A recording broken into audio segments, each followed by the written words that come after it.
A pleasant good evening and welcome to Clipper Magazine Stadium in Lancaster, Pennsylvania, where tonight the Somerset Patriots, they take on the Lancaster Barnstormers for the first game of a 4-game series. It begins the second leg of this 7-game road trip for the Patriots. They took just 1 of 3 over the weekend against the York Revolution, though they did win their series finale, and now they continue their penultimate road trip of the first half in South Central Pennsylvania tonight. Well, welcome inside the broadcast booth, everybody. My name is Mark Schwartz. Thank you so much for tuning in, whether it be on the Voice of Central Jersey, 1450 WCTC, or whether it be on our SPN.TV family of networks as well. Very appreciative of you guys tuning in. This is a big juncture and a big series for the Patriots. We're getting towards the end of the first half, and the playoff situation, the standings, they're starting to become a little clearer. And with that, all of these games become so much more important. The Patriots open up a 4-game series against the Lancaster Barnstormers tonight. Game 1's tonight. Games 2 and 3 are tomorrow. It's a day-night doubleheader. Game 1 at 11 a.m., Game 2 at 7 p.m., and then the series wraps up on Thursday.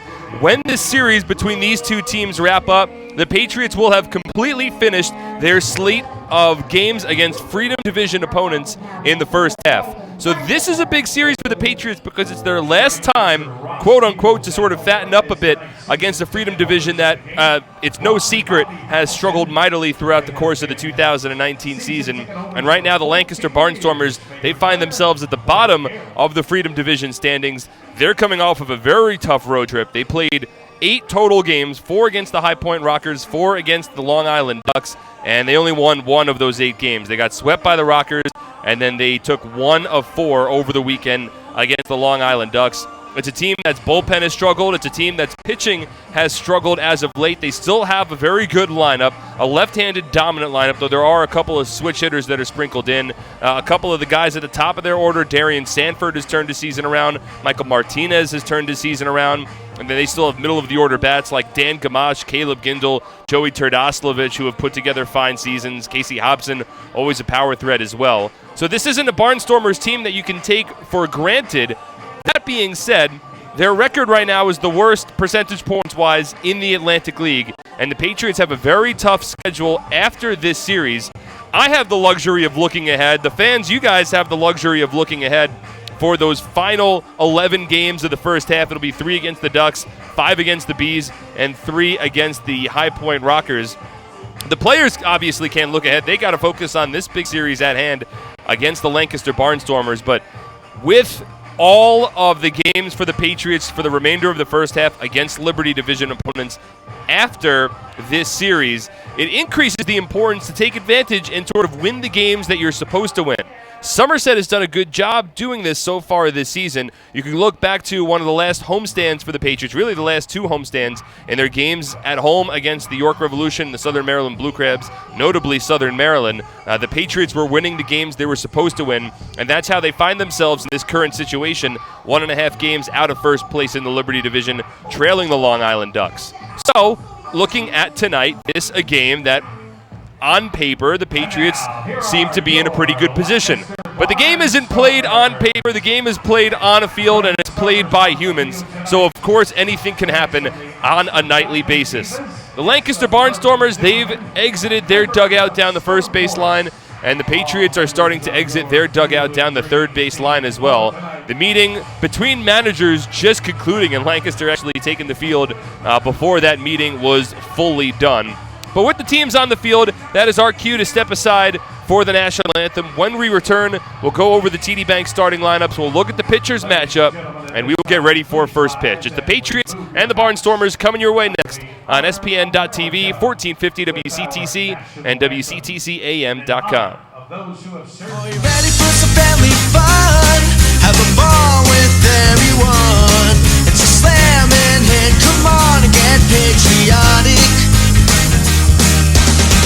Today's presentation of Somerset Patriots Baseball is brought to you by Atlantic Health Systems, Brother, Diamond Nation, Flemington Car and Truck Country, Flemington Department Store, Fullerton Auto, Health Quest, Horizon Blue Cross Blue Shield of New Jersey Lottery, RWJ Barnabas Health, Valari Design, Northern New Jersey ROTC, T-Mobile, TD Bank.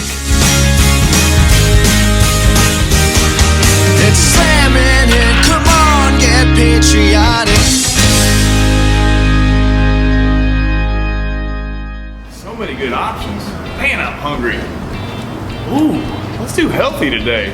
I think that'll work. The healthy plate. What do we have here? So many good options. What do I choose? We have veggie burger, turkey burger, fruit cup. It all sounds so good, but something's telling me veggie burger. I think I'll have the veggie burger. A lot of great choices here at the Horizon Healthy Plate concession stand.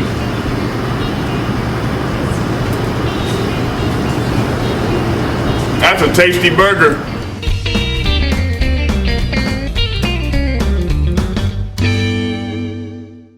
I'm fighting cancer. I'm fighting cancer. I am fighting cancer. I fight every day. Every night, Every hour. every minute, and every second. Robert Wood Johnson University Hospital and RWJ Barnabas Health, together with the Rutgers Cancer Institute of New Jersey, bring the latest research, treatments, and clinical trials close to home. We're fighting cancer. And I'm not fighting alone. Robert Wood Johnson University Hospital. Let's beat cancer together. And welcome back to Clipper Magazine Stadium. We're getting ready for first pitch between the Somerset Patriots and the Lancaster Barnstormers. Time now to go over the TD Bank starting lineup. First, for your visiting Somerset Patriots. At TD Bank, expect unexpectedly longer hours that fit your schedule, including weekends. And with 24/7 access through online and mobile banking, you can bank whenever, wherever. TD Bank, unexpectedly human, member FDIC, TD Bank, NA. For the Patriots tonight, they're managed by Brett Jody, assisted by Glenn Barker and John Hunton. Ramon Flores leads off in right field. Justin Pacioli, second straight game batting in the 2 spot. He's the starter over in left field. Hitting third and making his Somerset Patriots debut tonight is the former Major Leaguer Jimmy Paredes. And the Patriots are very excited to have Paredes back on this team. Going up against his former team, actually, played briefly with the Barnstormers last year. Will Kendra, the Raritan Building Services cleanup batter of the ballgame. He bats fourth, and he's the starting first baseman. Edwin Espinal, the DH, hitting fifth. Ray Navarro at second base, batting sixth. Mike Krause hits seventh in center field. Alfredo Rodriguez hits eighth at shortstop. And Jovan Gonzalez is behind home plate, hitting ninth. As they work against Jared Lakend on the mound tonight for the Lancaster Barnstormers. Lakend, a 6'2", 210-pound southpaw, Houston, Texas native. Playing with the Barnstormers this year, began the season as a reliever, has shifted into the starting rotation. 2-1 with a 4.91 ERA, 11 appearances, 9 starts, 51 and 1/3 innings for the southpaw, 37 strikeouts, 31 walks, and opponents hitting .217 on the year against Lakend. So he steps on the mound. Ramon Flores, a left-handed batter, steps into the batter's box from the stretch, and we are officially underway. The first pitch of tonight's ballgame, a fastball in the dirt, taken low and away, 1 ball and no strikes. We're officially underway at 7:04 p.m. Eastern Time here in South Central Pennsylvania. Game 1 of 4 between the Barnstormers and the Somerset Patriots. The 1-0 here to Flores. It's right down the middle, a called strike, 1-1. Beautiful weather for tonight's ballgame. Partly cloudy skies. Game time temperature at 83 degrees. Wind blowing in from center field. The 1-1. Flores swings and misses on an off-speed pitch there. 1 ball and 2 strikes. Sun sets beyond the left field fence here at Clipper Magazine Stadium, so the shadows are starting to creep in from left field and attacking the infield. Now the 1-2. Breaking ball, sliced down the left field line, foul. Still a ball and 2 strikes. The Barnstormers in their home white uniforms, a more traditional look, white pants, red cap with a black brim.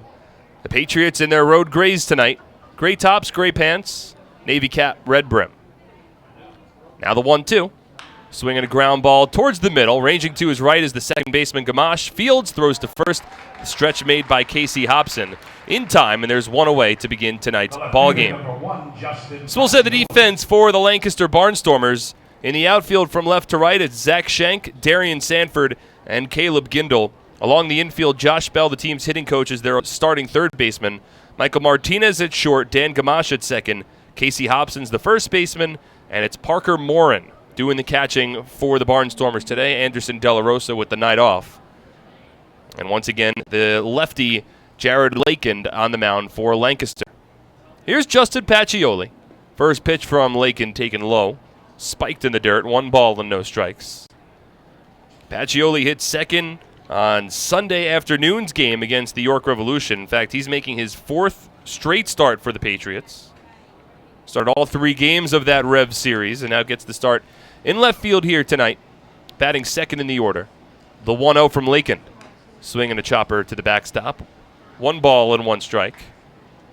Pacioli coming off of probably inarguably his best game of the season for the Patriots. He's had some good ones, but he tied a single-game high for the Patriots this season with 5 hits in Sunday's game against the Revs. The 1-1. Checks his swing on a breaking ball. Might have tapped it foul. And it's a 1 ball, 2 strike count. Pacioli became only the second player on the Patriots this season to record 5 hits in a ball game. The other was Darby Myers, who did it against Southern Maryland in late May. 1-2, swing and a miss, strike 3. Breaking ball in the dirt. Pacioli might have gotten a piece of it, actually. Little confusion. Walking over is the catcher, Parker Moore, and he applies the tag on Pacioli's chest, and the out is recorded. So I thought he had swung on and missed. Pacioli stayed at the right-handed batter's box, looked towards the home plate umpire, and then it was Morin who had blocked the ball, walked over, applied the tag on his chest, and that finished off the second half of the inning. So 2 out, nobody on, and now the first at-bat in a Somerset Patriots uniform for the former Lancaster Barnstormer Jimmy Paredes. And the first pitch misses low and in. 1 ball and no strikes. Somerset very excited. The Paredes signing was announced during the offseason, and he had been on the inactive list the entire year before tonight. 1-0. Fastball up and away from Lakin. 2 balls and no strikes. So this is first game of the season. A switch hitter, 6-year Major League veteran. He bats from the right side of the plate against the southpaw Lakin. Now the 2-0. Spiked in the dirt. 3 balls and no strikes. The reason he was late joining the team was dealing with some visa issues to get over to the States. Everything got cleared away late last week. Flew into Newark International yesterday and has joined the team today. 3-0. Takes a strike. 3-1. The Patriots are very excited to finally have him aboard. Does a lot for this team. Lengthens the lineup as he's plugged immediately into the middle of it. A 3-1, called a strike on the outside part of the plate. Paredes started walking a bit down the first base line, but according to the home plate umpire Nate Caldwell, that fastball clipped the outside corner. So it's a 3 ball, 2 strike count, 2 out, nobody on. Top of the first, the payoff pitch. Swing and a miss, strike 3. Paredes got ahead 3-0. Lakin works his way back, strikes him out swinging, and it's a 1-2-3 first inning for Jared Lakin. We move to the bottom of the first, scoreless on ESPN.TV, 1450 WCTC and WCTCAM.com. As a personal trainer, I thrive on guiding my clients to good health. When I was told I needed both hips replaced, I turned to the network of experts at Atlantic Health System. I was able to see my orthopedic surgeon in Sparta, right near my home, and received exceptional care at Morristown Medical Center for my surgery. I was able to teach, motivate, and inspire again. Where you go for orthopedic care matters. Atlantic Health System, because every moment is a moment that matters. Somerville Aluminum is proud to announce our greatest remodeling project yet. Valari, new name, same great company.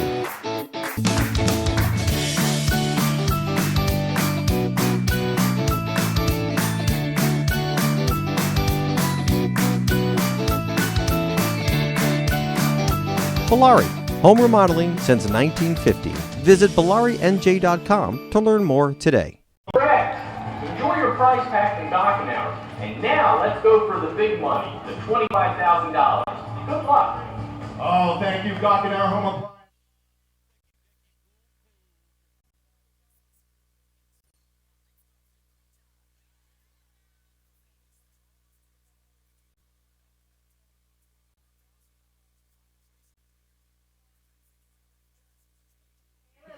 Oh, number 15. Good luck to Caleb.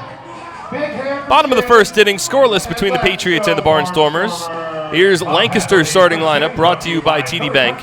Managed by Ross Peoples, assisted by Josh Bell, Troy Steffi, Jonathan Albaladejo. Darian Sanford leads off for Lancaster tonight, followed by Michael Martinez, Dan Gamache in the bottom of the first inning. Caleb Gindel hits fourth. Joey Terdoslavich, the DH, batting fifth. Casey Hobson 6th, Josh Bell 7th, Parker Moore in 8th, and Zach Shank rounds up the order batting 9th. As it is Brett Oberholzer on the mound for the Patriots tonight. 6'1", 225-pound southpaw. First season of action, regular season-wise, in a Patriots uniform. He works from the windup, and the first pitch to the switch hitting Darian Sanford taken inside. 1 ball and no strikes. Oberholzer has turned his season around as of late. A 4-1 record with a 4.14 earned run average. Over 50 innings of work this season. A fastball here to Sanford taken a bit above the letters. 2 balls and no strikes. Oberholzer over those 50 innings has struck out 45, walked 13, opponents hitting 284. This fastball taken for a called strike from Sanford, 2-1. He's been very strong as of late. 4 consecutive quality starts for the southpaw and the Delaware native. 2-1 to Sanford. Slapped foul. Onto the sweet level down the first base line. 2 balls and 2 strikes. And Oberholzer arguably coming off of his most impressive outing. 7 2/3 back on the 18th against the Long Island Ducks. He did allow 2 runs on 4 hits, but all that damage coming in his final inning of work. At one point, he retired 19 consecutive batters in a row. The 2-2 swung on and tapped foul. Oberholzer allowed a leadoff base hit to Ezekiel Carrera on that June 18th start and then retired the next 19 batters in order. And again, those only 2 runs that he allowed came in the 8th inning in an eventual 5-2 win for the Patriots. So he's back on the mound here. A 2-2 count against the leadoff man Sanford. And the pitch is grounded foul once again. The count holds at 2 balls and 2 strikes. Darian Sanford, leadoff man for the Barnstormers. Most dangerous base runner in the Atlantic League. A .258 batting average, no home runs, 12 runs batted in. Hits better from the right side than he does from the left.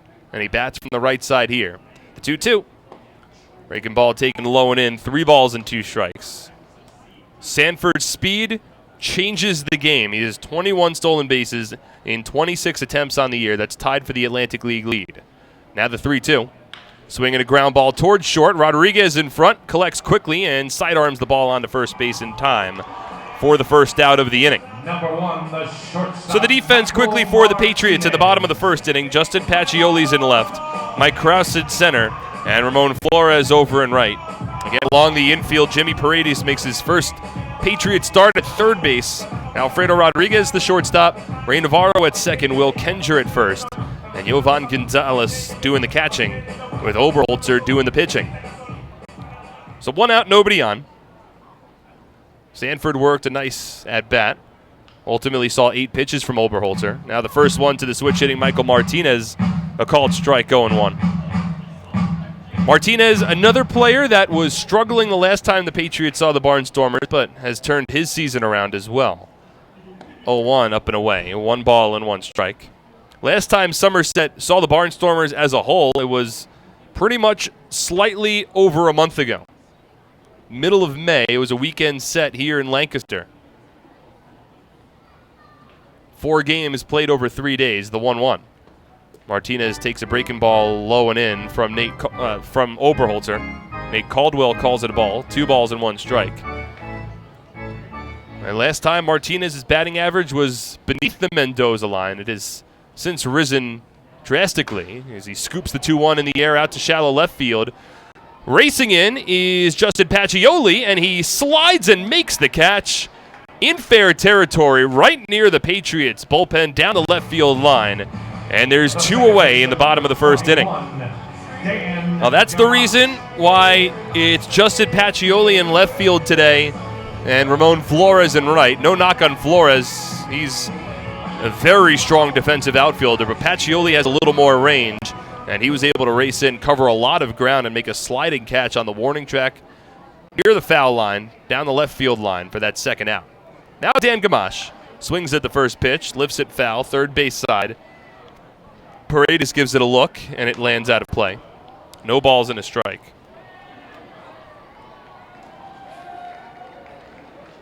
Gamache, the number 3 batter in the Barnstormer lineup. We're scoreless with 2 out, nobody on, bottom of the first inning. A lefty-lefty matchup between Oberholzer and Gamache. And the 0-1 grounded softly towards the left side, fielded by Paredes. Off-balance throw to first in time, and the inning's quickly over.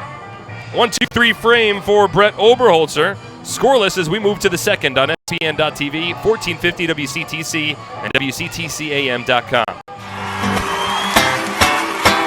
It's time to celebrate with a birthday party at a Somerset Patriots game. Introducing our exclusive Domino's All-Star birthday packages for the upcoming season. Got a kid you want to have remember a special birthday for years to come? Well, the Patriots have 3 different kid-specific birthday packages that'll make their next birthday the most memorable one yet. Book a party package and upper box seating, enjoy an all-you-can-eat barbecue buffet in the NJM picnic area, or elevate your party into a fun-themed private suite uniquely designed for kids. Every Patriots party also comes with a crowd rendition of Happy Birthday with the birthday child on the field, a birthday t-shirt, an autographed baseball, and birthday invitations. Contact our group sales department for more information on how to celebrate a birthday in style today. Insurance or employee benefits. Their educated agents provide the upside of insurance every time. Get a free quote online at gunmaori.com.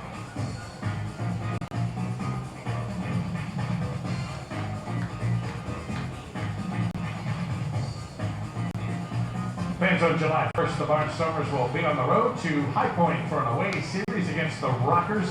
As always, the team knows they can count on executive coach to transport them safely wherever they go. Since 1979, executive coach has put safety, quality, customer service first. If you're interested in hearing more about their coach services and capabilities, call 464. Looking for a great deal on a car? You'll score big savings at your Tri-State Ford dealer, proud sponsor of Somerset Patriots baseball. Visit tristateford.com for more information today. Hey fans, all season long, the Somerset Patriots have teamed up with AARP New Jersey to offer its members discounted tickets to every Sunday home game.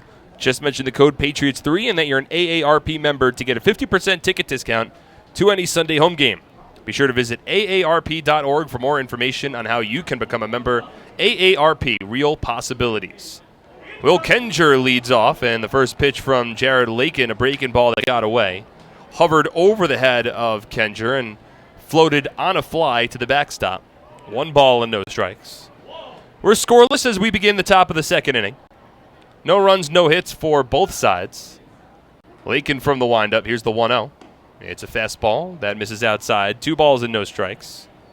The southpaw Lakin tossed 15 pitches in his scoreless top of the first. Oberholzer threw 14 in his bottom half of the inning. 2-0 to Kenger, broken bat, soft line drive out to center field. Sanford races in, slides feet first, and makes the catch. Turns his back to the infield and tosses it behind his back towards the second baseman, Dan Gamache. An athletic play for out number 1 to begin the second inning. Off the bat, it seemed as though Kenger had an opportunity to see that ball dive onto some unmanned grass in shallow center field, but Sanford so athletic, so speedy, and was able to race in, make a feet-first sliding catch. Glove extended to his left hip.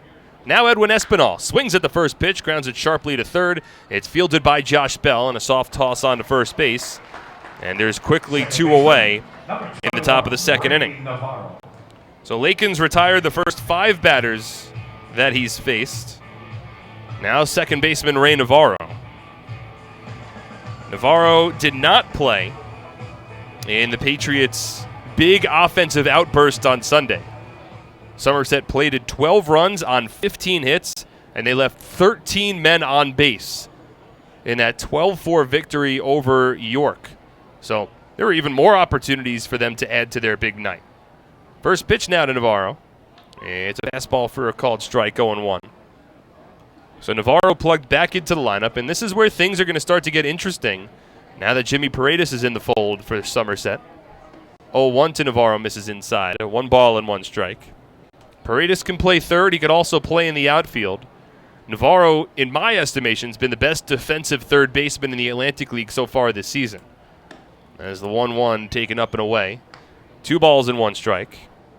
So with Navarro's glove, he shifts over to second base, and with his bat, he shifts a bit further down in the lineup. 2-1. Swung on and fouled off down the first base line, 2-2.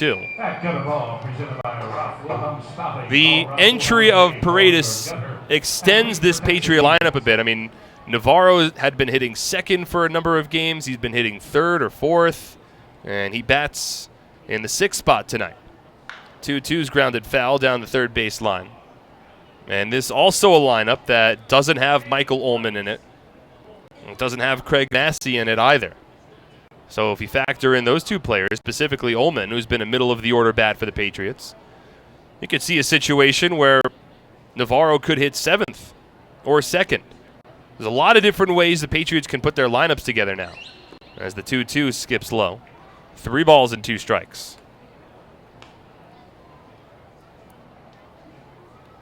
So that's a big factor. In addition to, of course, the power that Paredes brings to this lineup. 3-2. Swing and a chopper foul. Well, Jared Lakin quickly recorded the first 2 outs of this inning. Only needed 4 pitches to work the first 2 outs, but Ray Navarro has now worked himself a good at-bat, at least prolonging Lakin's pitch count just a bit further here in the second inning. We're scoreless between the Patriots and the Barnstormers. 2 out, nobody on, top of the second. 3-2 on its way from Lakin. Swinging a line drive, hard hit foul towards the Patriots bullpen down the left field line. Ricochets off of a railing and rolls right back to the shortstop, Michael Martinez. Ball was hit hard by Ray Navarro, but a little out in front. Pulled it down the left field line. Still a 3-ball, 2-strike count in game 1 of 4 between these two teams. Once again, the payoff pitch. Swung on and missed, strike 3. Third strikeout for Jared Lakin. Got him with a fastball low. It's 6 up and 6 down for the Barnstormers southpaw. To the bottom of the second, scoreless on SPN.TV, 1450 WCTC and WCTCAM.com. At Flemington Car and Truck Country, we've been satisfying customers for over 40 years, providing selection. With 16 manufacturer brands plus over 500 available certified pre-owned vehicles. Convenience. With all our dealerships located on Route 202 and 31 in Flemington. And satisfaction. With positive reviews praising our business model every day. We'll never take our customers for granted. Flemington Car and Truck Country. Every day, we're here.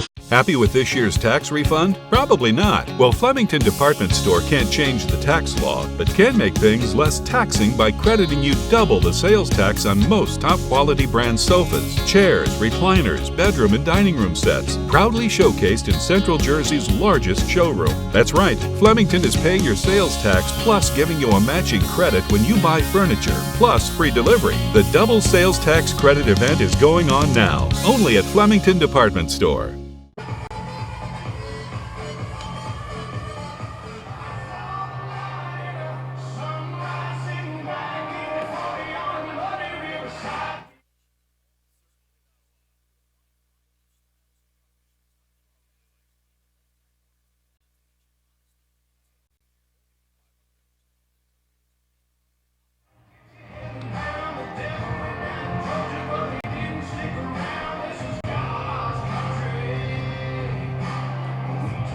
Alpine Business Systems is a leading provider of information systems and services. Visit Alpine Business Systems at www.alpinebiz.com. Alpine Business Systems, the official IT provider of the Somerset Patriots. Leading off in the bottom of the second inning is the lefty Caleb Gindel as he works against Brett Oberholzer.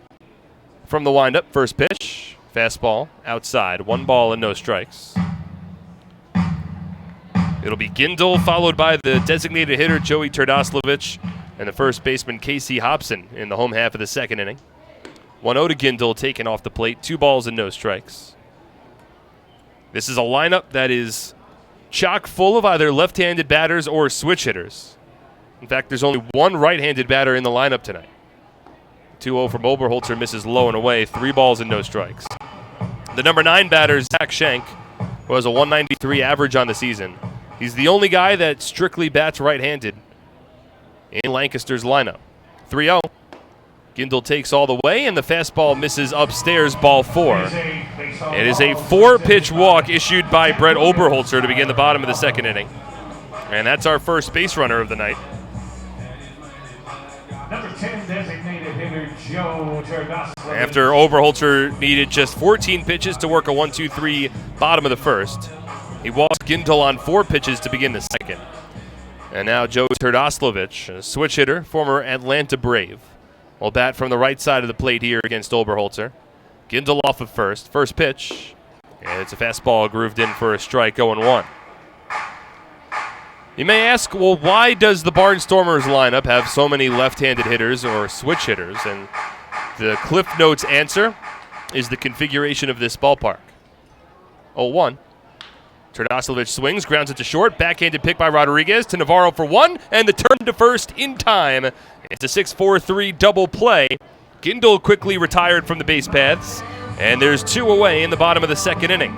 First baseman number 18, K.C. Hobson. So after a 4-pitch walk to Gindel, it takes Oberholzer only 2 pitches to induce a 6-4-3 twin killing. So 2 out, nobody on now, bottom of the second inning. Here's Casey Hobson. But again, configurations here with this ballpark, it's a main reason why it's so left-handed dominant. First pitch to Hobson. It's a fastball called to strike, outside corner, 0-1. Down the right field line, 300 feet. Down the left field line, 320. Here's the 0-1. Hobson swings and fouls it off, 0-2. Center field is 400, but the deepest part of this ballpark is the spacious left field and specifically deep left center. Down the right field line, it's 300, might be even a little shorter than that. They have a medium-sized porch out there. And then it stays shallow all the way on that diagonal up to center field. There's the 0-2 to Hobson, down the middle, fastball called strike 3, and the inning is over. First strikeout of the night for Oberholzer, and it's a 1-2-3 inning of sorts. We head to the third, scoreless on SPN.TV, 1450 WCTC and WCTCAM.com. Attention troops, Scout Nights with the Somerset Patriots will be returning to TD Bank Ballpark for the upcoming season on Friday, June 28th, Sunday, July 28th, and Thursday, August 29th. Additionally, our Girl Scout days are set for Sunday, June 30th, and Saturday, September 21st. Troops will have the honor of presenting both their PAX banner along with our nation's colors on the field before the game. A parade around the field will end with the troops lining the infield during the national anthem. Scouts looking to earn badges for presenting the colors and going on a go-see-it outing can fulfill both, all while enjoying America's pastime. Tickets begin at just $8.50 for everyone in the group, with commemorative Scout patches available for just $1.50. Visit SomersetPatriots.com or call 908-252-0700 so you can get involved and have your troop honored at a professional baseball game. The family of companies offering you a unique partner for all of your heating and cooling needs, from propane heating oil and natural gas to equipment installation. Neighborly service and hometown values. Slide Roads Energy has become a trusted energy partner for thousands of customers throughout Lancaster and Chester counties for the past 100 years. Roads Energy.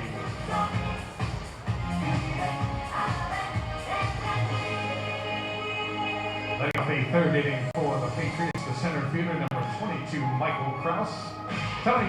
Energy costs too high? Don't bench your air conditioner. Take advantage of these special offers from Bellari instead and save $100 on energy-efficient restorations, windows, and $600 on Pro-Via Signan doors. Offers expire June 30th. For details, visit BellariNJ.com. If you need help during the game or have any questions, simply text us at 908-252-0700, and we will help you. Michael Kraus leads off, top of the third. First pitch from Lincoln to called strike, 0-1. The bottom third of the Patriot order, Kraus, Rodriguez, and Gonzalez due up against Jared Lakin, who has faced 6 and retired 6 thus far, the 0-1. Kraus takes it low and in, 1 ball and 1 strike. Just 28 pitches for Lakin over his first 2 innings of work. Now he goes against the power-hitting righty Michael Kraus, the 1-1. Fastball up and away, 2 balls and 1 strike.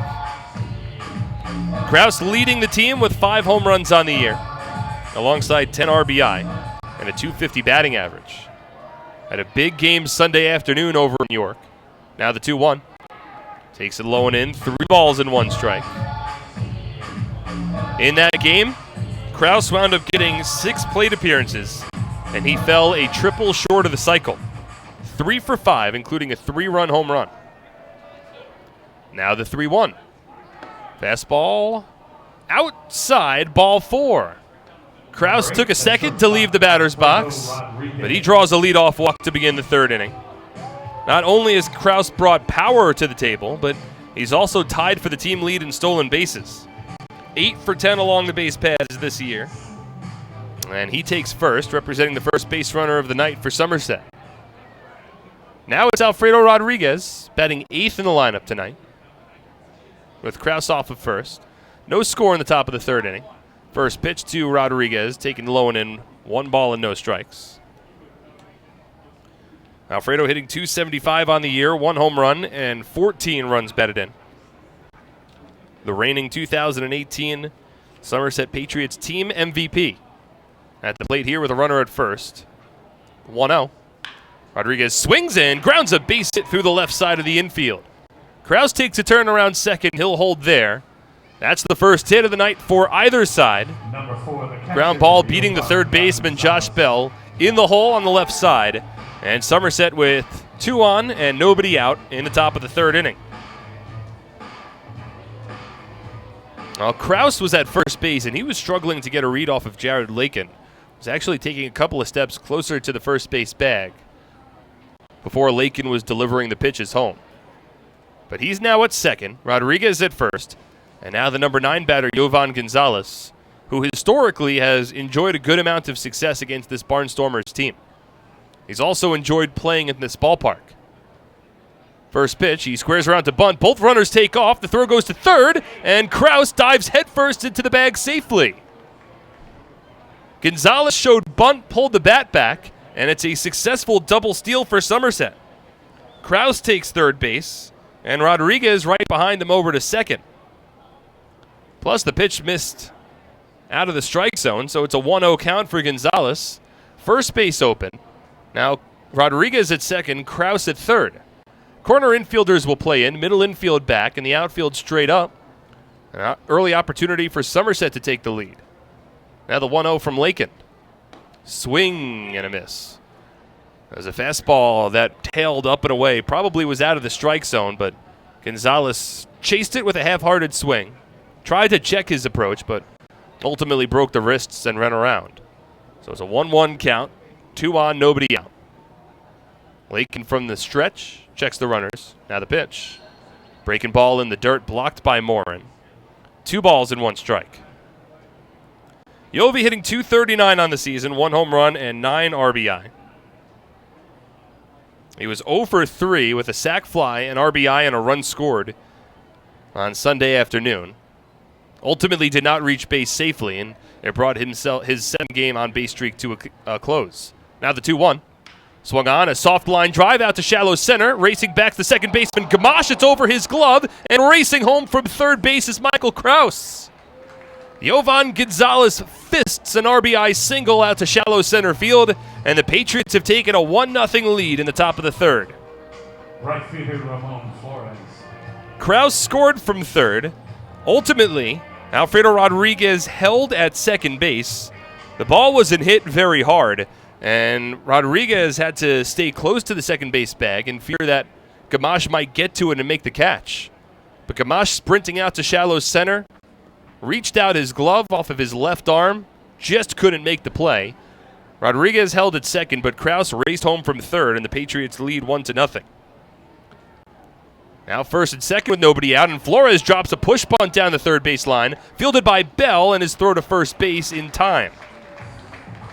Well, we'll see if that's ruled a sacrifice for Flores. Tried to sneak one by the Barnstormers, but it is a successful bunt as it advances Rodriguez over to third base and Gonzalez on to second. Well, Flores giving himself up in exchange of advancing base runners there. There's 1 away now in the top of the 3rd inning. Rodriguez at third, Gonzalez at second, and the Barnstormers are going to bring the infield in with the right-handed hitting Justin Pacioli at the plate. First pitch. It's a changeup, 82 miles per hour, down the middle for a called strike, 0-1. It's been ruled a sac bunt for Ramon Flores. So no at-bat recorded. Now the 0-1 on its way to the righty. Swung on and muscled foul. Down the first base line out of play. No balls and 2 strikes. Pacioli struck out swinging in his first at-bat. He's 0 for 1. Already a run home for the Patriots in the top of the third. They've struck first tonight. They lead 1-0. But 2 runners in scoring position, and the infield drawn in. Pacioli behind in the count 0-2. Now the pitch. Swung on a ground ball, hit sharply to short. It's collected by Martinez. Hesitates towards third, throws to first. It beats Pacioli. Rodriguez holds at third. So an unproductive out there from the third-year Patriot, and there's 2 away in the top of the third. Well, that's why the infield was drawn in. Had Martinez been playing back, Rodriguez likely would have sprinted off the third base bag. Instead, ball went right to the shortstop. So Rodriguez has to hold at third. Gonzalez holds at second. It's a 6-3 putout. And now 2 away in the inning. But here's the Patriots' newest addition, Jimmy Paredes. Number 3 batter in the order. Struck out swinging in his first at-bat. He's 0 for 1 as a Patriot. But 2 on, 2 out, top of the third. The lefty Lakin comes set. First pitch. Paredes swings and grounds it foul down the third base line, 0-1.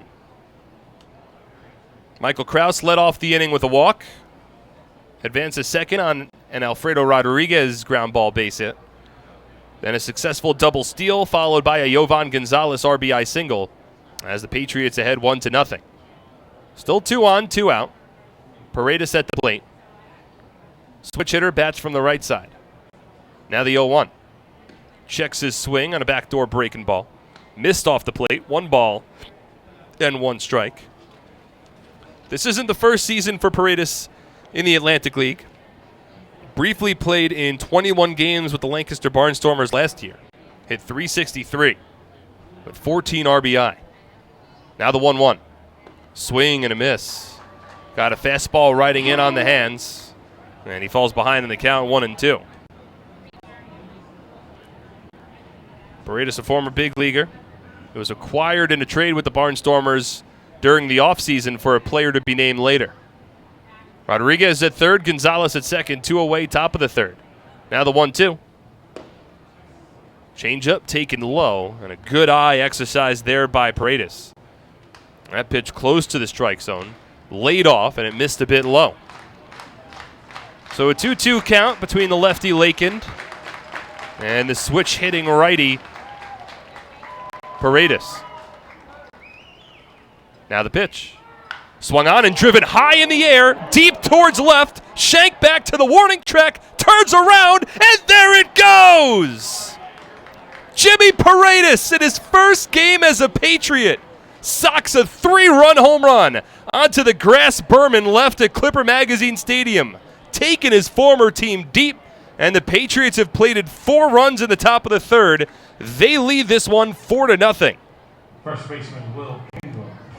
A 2-out, 2-strike, 3-run home run from Paredes. And Somerset leads 4-0 here in the top of the third inning. Well, that is quite the introduction into your time with the Somerset Patriots. Now Will Kenger checks his swing on the first pitch and rolls it right in front of home plate. Out is the catcher Parker Moore, and he completes the put out to first. And the inning is over. However, the Patriots played 4 runs on 3 hits, no errors, and nobody left on base, highlighted by the Paredes 3-run home run. We move to the bottom of the third inning. Somerset ahead 4-0 on SPN.TV, 1450 WCTC, and WCTCAM.com. Presenting the lowest car prices you've ever seen. Wow pricing. Only on Fullerton.com. It'll blow you away. If you want the best deals on all new cars and trucks, don't miss Fullerton's absolutely enormous spring clearance event. Get the lowest prices on our entire new inventory all month long. This month only at Fullerton. For over 85 years, in every county across the state, we've protected the health of New Jersey, covering families and businesses through life's big moments and the small ones. Because we don't just work here, we live here too. Over 5,000 local employees, all with the same purpose, taking care of you.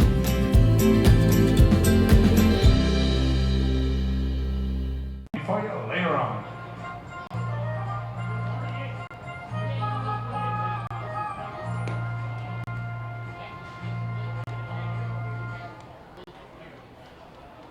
We invite you to experience the timeless wonder of a local Pennsylvania treasure, the Colebrook Railroad, the Secret Valley Line. With themed train rides, dinner trains, and special events, it's a family memory to last a lifetime. Leading off for your Barnstormers, number 20. We return for the bottom of the third inning. The Somerset Patriots in front of the Lancaster Barnstormers 4-0 after the Jimmy Paredes 3-run home run. Also in that inning, an RBI single from Jovan Gonzalez. So an early cushion for Brett Oberholzer as he steps back on the mound. He has faced 6 and has faced the minimum so far over the first 2 innings. Now from the windup, and the first pitch to the switch-hitting Josh Bell to lead off the home half of the third, a called strike, 0-1. You couldn't have written the introduction for Paredes to the Patriots much better, as Oberholzer's fastball misses inside, 1 ball and 1 strike. A 2-strike, 2-out, 3-run home run in the top of the 4th inning. 1-1 on its way from Oberholzer. Fastball, a little inside, a little up, 2 balls and 1 strike.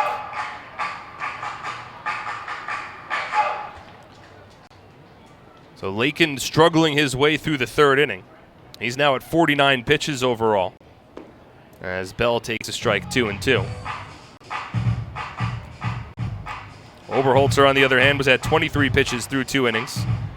Issued a 4-pitch leadoff walk, but only needed 9 pitches to get himself out of the inning. Now the 2-2. Low and in, 3 balls and 2 strikes. So it's the bottom third of the Barnstormer order here.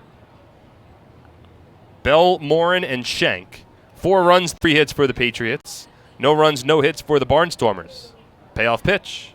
Swing and a miss, strike 3. Got him with the off speed, 77 miles per hour. It's the second strikeout of the ball game for Oberholzer. And 1 out, nobody on in the bottom of the 3rd inning. Well, we've talked a lot about the Patriots' power deficiencies this season. And not to say that one guy by himself can necessarily turn things around, but that's honestly somewhat the hope for Paredes coming here for the Patriots, as the first pitch to Parker Morin's a called strike, 0-1. And 2 at-bats don't illustrate an entire season, but boy, Somerset has to be giddy after that 3-run home run from Paredes, as Morin waves at a breaking ball and falls behind 0-2.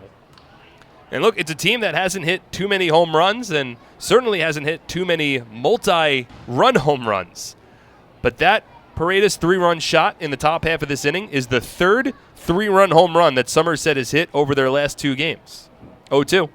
Morin swings and lines it out to center field, but Mike Krause lines it up and makes the catch for the 2nd out of the inning. The Patriots got 2 separate 3-run home runs in the top of the 8th inning in York. It was a 3-run shot from Mike Krause and a 3-run shot for Ramon Flores. And now they get a 3-run shot from Paredes here tonight. This is a ballpark that is conducive to home runs, but where Paredes hit his is not an easy poke. He went to the deeper part of the ballpark out to left, sending one into orbit. Now 2 out, nobody on. Here's Zach Schenk. And the first pitch from Oberholzer misses up and away. Little off balance as Oberholzer delivered that pitch home. So it's a 1-0 count with 2 out and nobody on in the bottom of the 3rd inning. The pitch stays outside. 2 balls and no strikes. The sun setting now at Clipper Magazine Stadium, as it often does, directly behind the left field scoreboard. So a glare for all the fans behind home plate. 2-0 is lifted to shallow right center field. Ramon Flores to his right makes the catch, and the inning is over. So Oberholzer throws a goose egg on the board after the 4-run top half of the inning. We've been through 3, and the Patriots are in front 4-0 on SPN.TV, 1450 WCTC and WCTCAM.com. It's an unstoppable force, vast and mighty. It's the 101 days of summer, and this year it's bigger than ever. The NJ team is back again. We've got 101 days of prizes with other ways to win via our social channels, text message program, VIP club, and game changers. Find the fun at 101daysofsummer.com from May 24th to September 1st. Anything can happen in Jersey.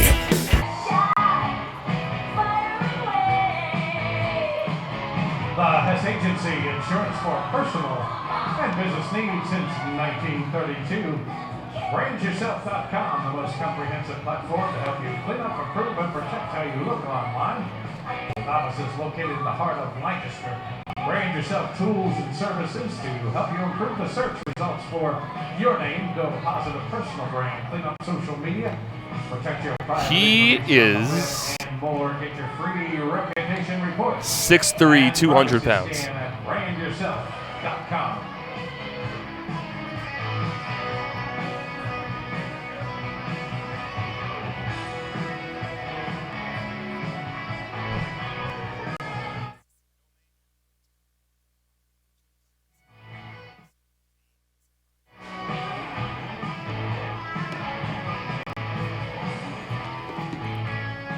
For over 100 years, Carrier Clinic has offered a wide array of specialized behavioral health services for individuals throughout New Jersey.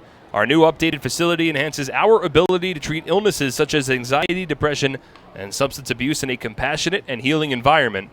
Visit www.carrierclinic.org today for more information. Looking for a great deal on a car? You'll score big savings at your Tri-State Ford dealer, proud sponsor of Somerset Patriots baseball. Edwin Espinal leads off in the top of the 4th inning. An appeal down to first base on a check swing in the dirt from Jared Lakin. And the ruling is that he didn't go around. 1 ball and no strikes. Home plate umpire tonight is Nate Caldwell, Bill Reuter at first, and Bill Worthington at third. 1-0 to the righty. Check swing. And this one drops in for a called strike, 1-1. So it'll be Espinal, Navarro, and Kraus, 5, 6, 7 in the Patriot order, as they're ahead of the Barnstormers 4-0 early tonight. 1-1's in the dirt. 2 balls and 1 strike. Lakin had faced 6 and retired 6 over his first 2 innings.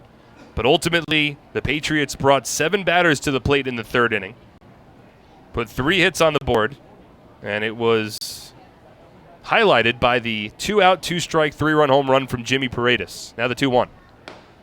Espinal takes it a bit inside, I suppose. 3 balls and 1 strike. Espinal's enjoyed playing in Clipper Magazine Stadium. He's only played it in 3 games here, but has a couple of home runs in this ballpark. The 3-1. Swings and grounds one foul down the third base line. In fact, the last time that Espinal went yard was back here at Clipper Magazine Stadium. Back on May 19th. Hit a solo home run over the short porch in right field.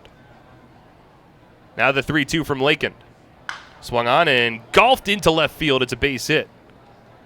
Went down in the strike zone, inverted the bat head, and lines one into left in front of the left fielder Zach Shank. A leadoff single for the Patriots to begin the 4th. Their 4th hit of the night.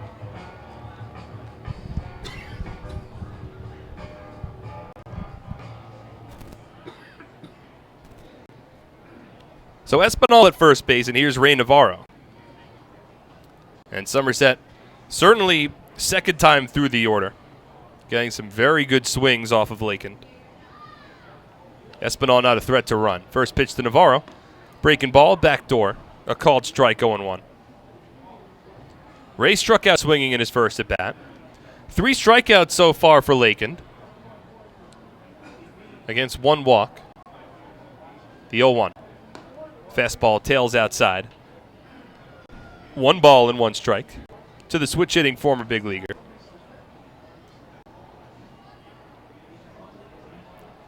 Sun continues to set in left field.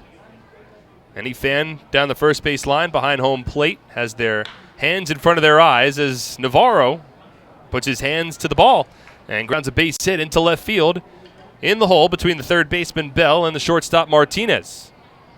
The Patriots' bat starting to come to play a bit. Espinal with a leadoff single. Ray Navarro follows suit, and runners at first and second with nobody out in the top of the fourth. Somerset already nursing a 4-run lead. With that, there's only 3 batters in this Patriot lineup that have yet to reach base safely. Mike Krause reached base. He led off the third inning with a walk, eventually stole third base and scored on the Yovan Gonzalez RBI single. 4 runs on 5 hits for Somerset. Lakin in trouble again. First pitch to Krause. It's a fastball down the middle, a called strike, 0-1.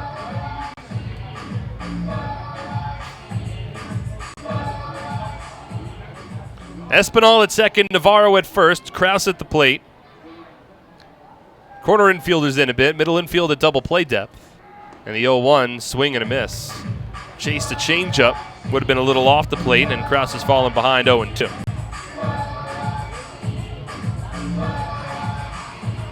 As his pants rolled all the way up past his knees, almost looking like a tight pair of short shorts. The 0-2 lays off the fastball, a little up and away, 1 ball and 2 strikes. Not necessarily the same height that Rougned Odor, the Texas Ranger player, wore about a month ago, but certainly the pants are not below the knees, they are rolled up above the knees. 1-2. Swinging a soft ground ball down the third base line, it's foul. And Krause working a nice at bat. Lakin now at 62 pitches, has yet to record an out in the top of the 4th inning. Brett Oberholzer at 35 pitches through 3. Patriots leading 4-0. First of a 4-game series at Clipper Magazine Stadium. Outfield playing Krause deep to left. 1-2 from Lakin. Swinging a ground ball right back to Lakin. Fields throws to second. It was a bit high, but Kamash able to land on the bag to get the force out. His turn to first isn't in time, but an athletic play from Dan Gamache saves the throwing error and gets the put out at second. It goes down as a fielder's choice for Mike Krause. Navarro set aside on the 1-4 putout. Espinal over to third. Runners on the corners with 1 away.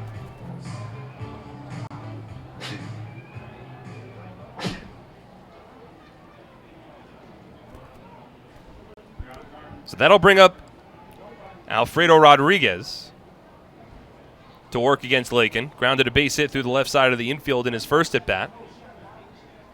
Krause takes off. He's picked off from first. Hobson's throw goes down to second, and the tag applied just in time on the feet first slide from Krause. Lakin guessed correctly. Michael Krause put down. He was taken off on the play, so it goes over as a caught stealing.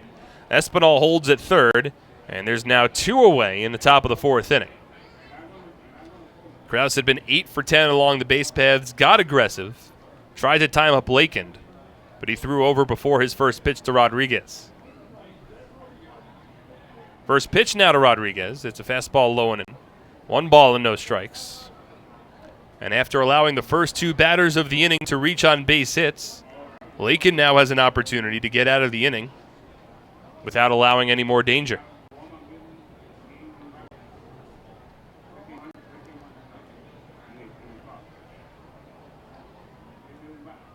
The 1-0 to the righty. Fastball a little outside. 2 balls and no strikes. Espinal led off the inning with a base hit to left field. He stands 90 feet away from home. In a ballpark that is conducive to big run-scoring outbursts. Every insurance run important. 2-0 to Rodriguez, sliced foul, 2-1. Somerset and Lancaster have certainly played their fair share of high-scoring ball games over the years. That's now the 5th game that the Patriots have played here at Clipper Magazine Stadium. Overall, they're 5-2 against the Barnstormers this year. 3-1 in Lancaster. The 2-1. Rodriguez takes it low, 3 balls and 1 strike. This is a Barnstormers team that has struggled with their pitching. They've been giving up a lot of runs. They have the highest team ERA in the league. They've already given up 4 to the Patriots. Now the 3-1. Misses low and inside. Ball forward. Gets away from the catcher, Morin. And Espinal races home from third base. Now that might be a pass ball. Either way, a run scores for the Patriots. And it's now a 5-0 lead as Rodriguez takes first with 2 away in the top of the 4th. And to be honest, it looked like Parker Morin didn't seem like he was in a real rush behind home plate to get to that ball as it rolled to the backstop. I don't know if he forgot that Espinal was at third base, or maybe he thought that Espinal wouldn't race home because he's not one of the faster base runners on this Patriots team. But Espinal was able to come home without a throw. Now Rodriguez at first. Here's Yovan Gonzalez, and he takes the first pitch from Lakin low. 1 ball and no strikes. So the Patriots take advantage. It's been ruled a pass ball by Parker Morin. Somerset does play to run here as Gonzalez takes a strike, 1-1.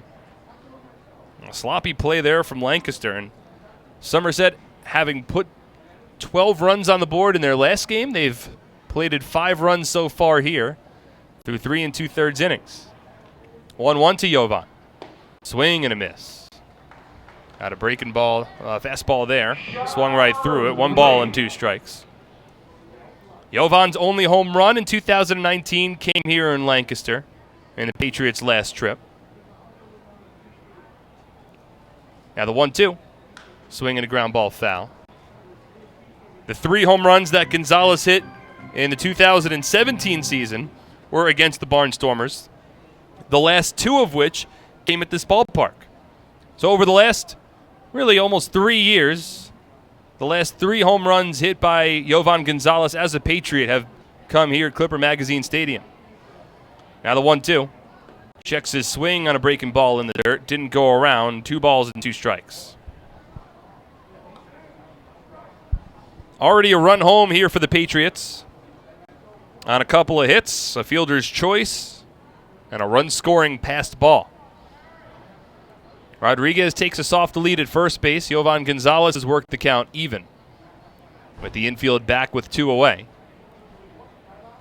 2-2 pitch. Gonzalez swings and grounds it softly to short. Martinez in front. Fields fires over to first base, and the inning is over. But a run scores for the Patriots on 2 hits, no errors, and 1 runner left on base. 5-0 Somerset. We head to the bottom of the 4th on SPN.TV, 1450 WCTC, and WCTCAM.com. Attention New Jersey camps, it's time to start thinking about your summer schedule and field trips for your campers. The Somerset Patriots Camp Days have returned for the upcoming season. Head over to TD Bank Ballpark in Bridgewater to check out top-notch baseball for the best price in town.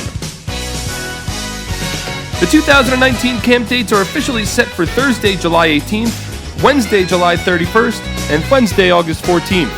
The Patriots are welcoming camps with groups of all sizes to come out to the ballpark to enjoy America's favorite pastime. Each game begins at 11:05 a.m. and tickets start at just $8. There are also lunch options available for just $5. In addition, each camp in attendance will be welcomed with a public address announcement and a scoreboard announcement during the game. Camps can also take advantage of our on-field programs throughout the game based on availability. So book now to ensure a memorable baseball-filled, fun-in-the-sun trip for your camp today. Give us a call at 908-252-0700 or visit SomersetPatriots.com to lock down your camp's perfect summer trip.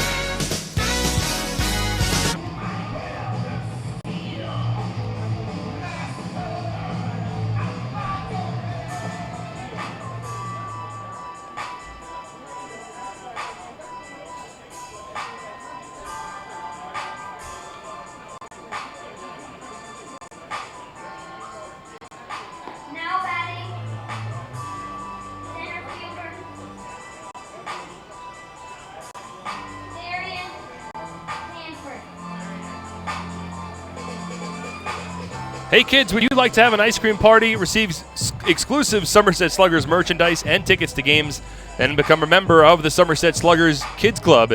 It's only $15. You can receive tickets to 6 games and join in on 3 exclusive VIP experiences. Visit our Somerset Sluggers page at somersetpatriots.com for more information today.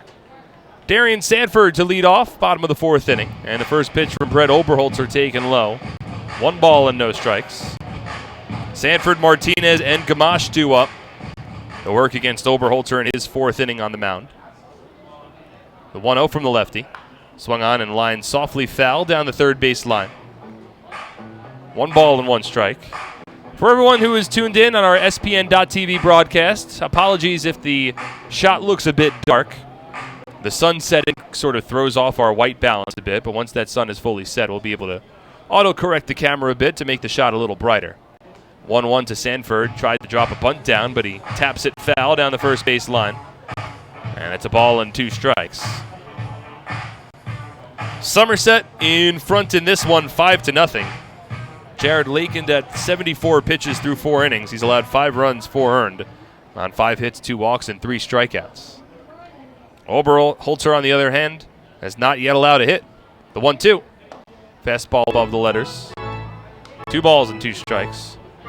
The only base runner that Oberholzer has allowed to this point, a leadoff walk on 4 pitches to Caleb Gindel in the 2nd inning. But he's kept his pitch count efficient. 36 pitches through 3. From the windup here, the 2-2. Swung on and missed strike 3. Bounces away from Gonzalez, but he collects and throws the ball on to first base to beat the hustling Sanford. And there's 1 away to begin the 4th inning.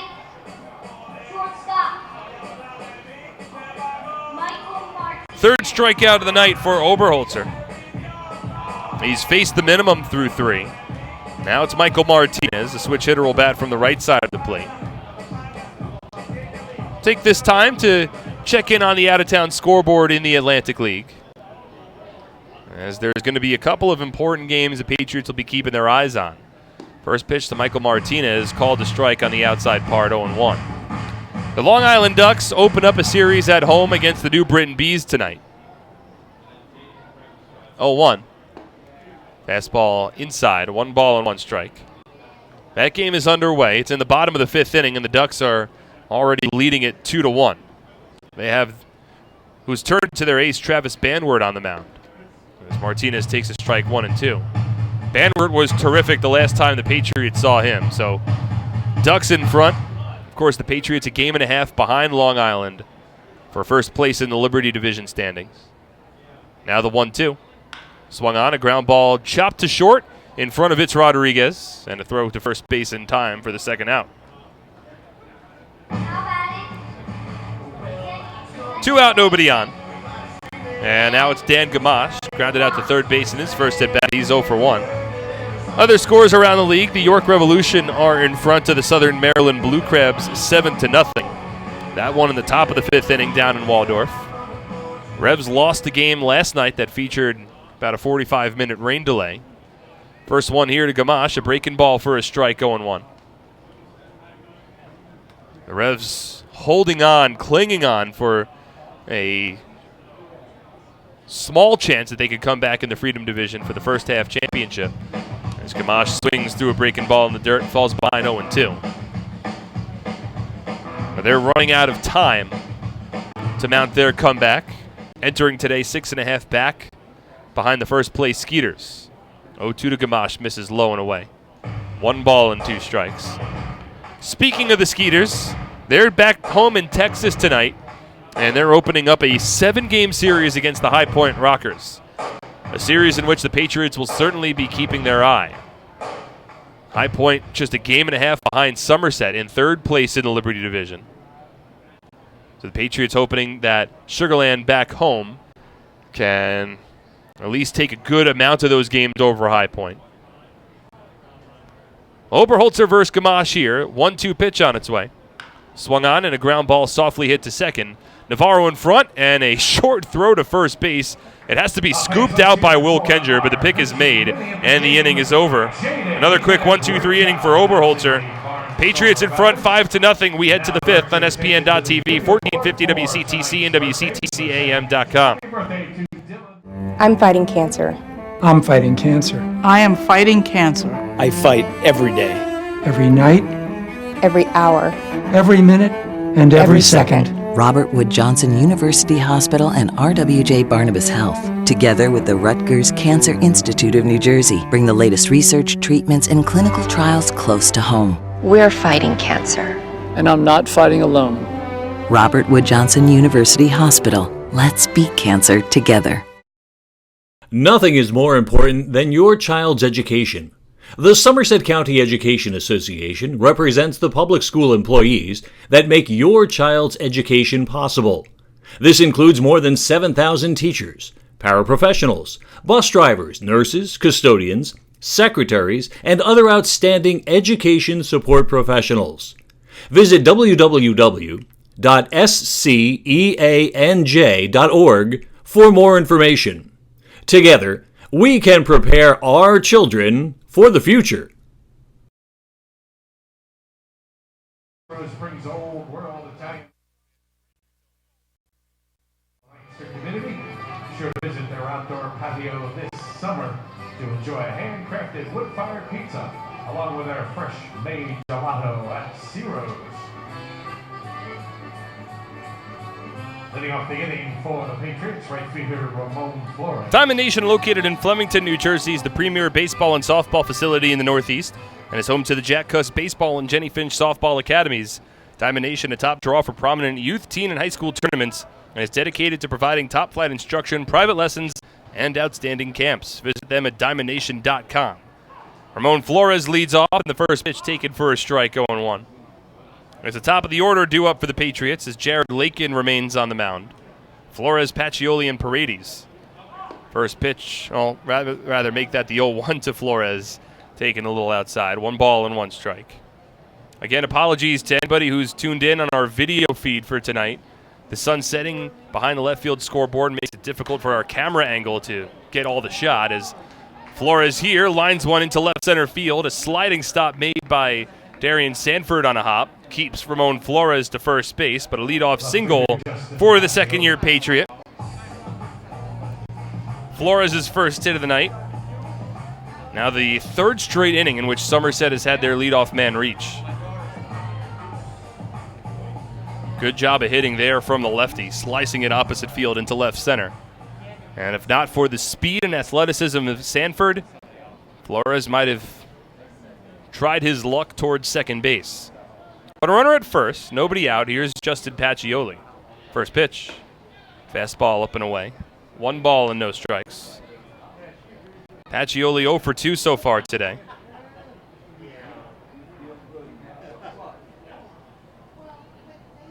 Struck out in the first inning, grounded out in the third.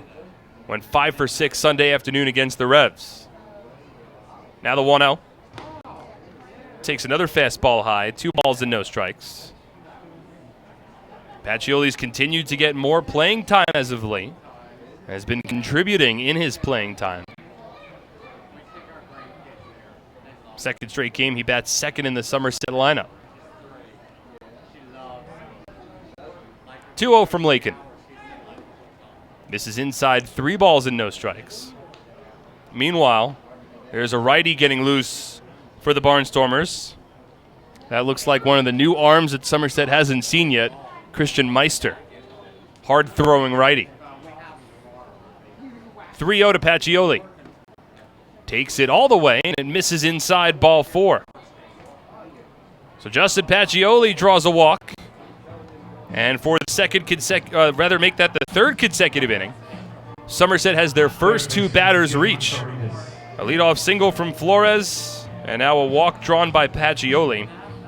That's the third walk issued by Jared Lakin tonight.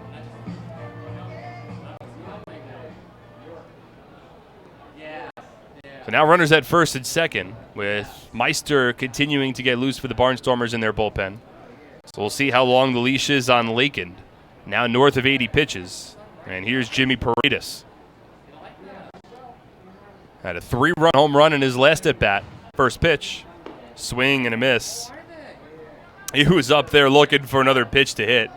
And he was introduced to a first pitch curveball a little out in front. And it's an 0-1 count. His 3-run home run in his last at-bat. Out to left field onto the grass berm. Now the 0-1. Swung on and grounded off his shin right in front of home plate, and Paredes falls behind 0-2. He produced at his time with Lancaster last year, but was held to only 21 games and then wound up not playing the rest of the season for Lancaster. Had visa issues before getting over to the States this year, has joined the team and has already gone yard in his first game. And the 0-2 is swung on in a hard-hit line drive into left field. On a hop, it's collected by Zach Schenk. The ball hit so hard that Ramon Flores is forced to stop at third. But a hard-hit two-strike base hit to left for Paredes. And that has loaded the bases with nobody out in the fifth. Here's a lefty, Will Kenger. And with the righty Meister continuing to get loose, this might be Lakin's final batter. You have a righty and Edwin Espinal awaiting on deck. The bases are loaded, and there's nobody out in the fifth. Barnstormers already trailing 5-0. First pitch to Kenger. Fastball up and in, 1-0. So I would imagine that this is Lakin's final batter. But we'll see. No place to put Kenger. Now the 1-0. Swung on, this one hit well out to deep left center field. Shank into the gap, still ranging over, and he runs it down just shy of the warning track. Tagging up from third base is Flores. He'll score without a throw. Over to third goes Pacioli. It's a sac fly and an RBI for Will Kenger, and it's now a 6-0 Patriot lead. Now in the top of the fifth inning.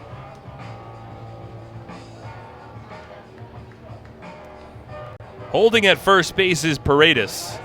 But Kenger gets the job done. It's the first out of the inning, and it will spell the end of the night, predictably, for Jared Lakin. So Lakin done after 4 1/3 innings. Not the effort he was looking for a Barnstormers team that has certainly struggled as of late. He will exit with a couple of runners left on and one away in the top of the fifth inning as we step aside and the Patriots lead 6-0 on SPN.TV, 1450 WCTC, and WCTCAM.com.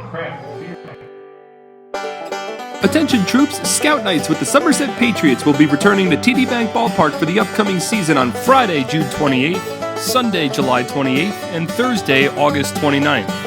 Additionally, our Girl Scout days are set for Sunday, June 30th, and Saturday, September 21st. Troops will have the honor of presenting both their PAX banner along with our nation's colors on the field before the game. A parade around the field will end with the troops lining the infield during the national anthem. Scouts looking to earn badges for presenting the colors and going on a go-see-it outing can fulfill both, all while enjoying America's pastime. Tickets begin at just $8.50 for everyone in the group, with commemorative Scout patches available for just $1.50. Visit SomersetPatriots.com or call 908-252-0700 so you can get involved and have your troop honored at a professional baseball game.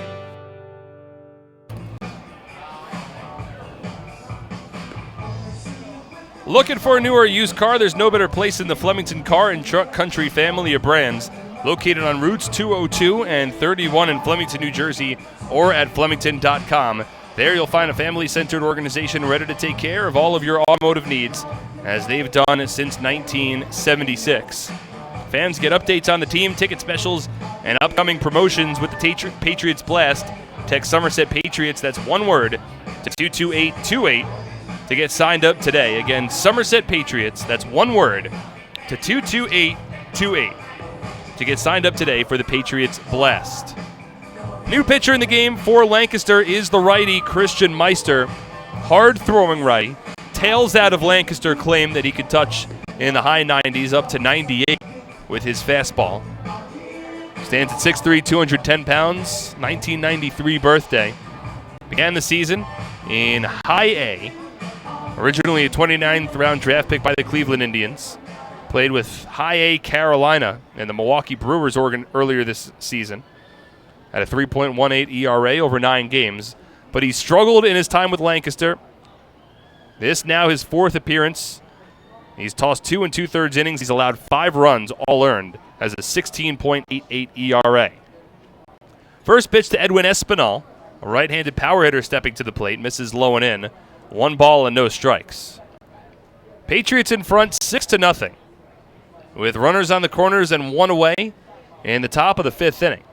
6 runs on 7 hits for Somerset. Espinal 1 for 2 with a run scored. The 1-0. Steps away from the plate as Meister pumps in a strike, 1-1. Meister inheriting a couple of base runners, both still responsible of Jared Lakin's tough outing. Ultimately went 4 1/3 innings, allowed 7 hits, at least 6 runs, at least 5 of which earned. Now the 1-1. Swing and a miss. Espinal swinging for the fences there. A big follow-through. Slid in the dirt in the right-handed batter's box. Was hoping to send that one into orbit. Instead, it's a 1-ball, 2-strike count. Power throwing righty against a power hitting righty.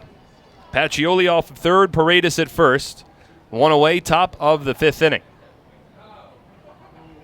The 1-2. Swung on, popped in the air. First base side, foul territory. It's Casey Hobson jogging in a bit along the grass, down the foul line. First base side makes the catch, and there's 2 away. Espinal sent down by Meister. So 2 out in the top of the 5th inning. Here's Ray Navarro.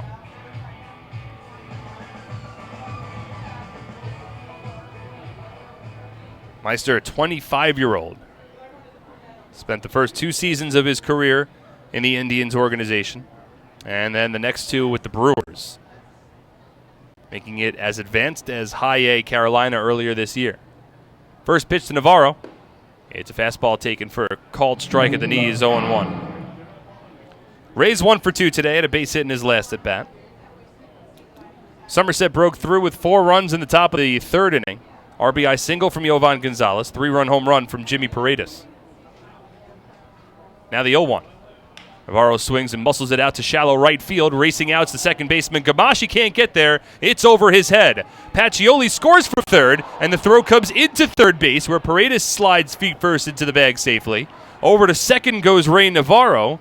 It's a 2-out RBI single, and the Patriots now in front 7-0 in the top of the 5th. Your Schweiger brothers came in at the game center fielder, Michael Krause. So Ray Navarro keeps the train moving. Comes through with a 2-out RBI knock, his 13th run batted in of the season. And the Patriots coming through in some 2-out RBI situations. It was Paredes' 3-run home run that came with 2 outs in the 3rd. And now the 2nd run of the inning for Somerset. They're leading 7-0. 7 runs on 8 hits for the Patriots. No runs, no hits for the Barnstormers. Here's Michael Krause with 2 in scoring position and 2 away. First pitch from Meister. Swinging a hard-hit ground ball foul down the third base line, 0-1. So Meister comes in, and he's at least allowed one of the inherited runners to score. That charged against Jared Lakin. So Lakin's now allowed 7 runs, 6 earned. He's still responsible for Paredes off of third base. Navarro off of second is now Meister's responsibility. Mike Krause 0 for 1, a walk, a stolen base, and a run scored.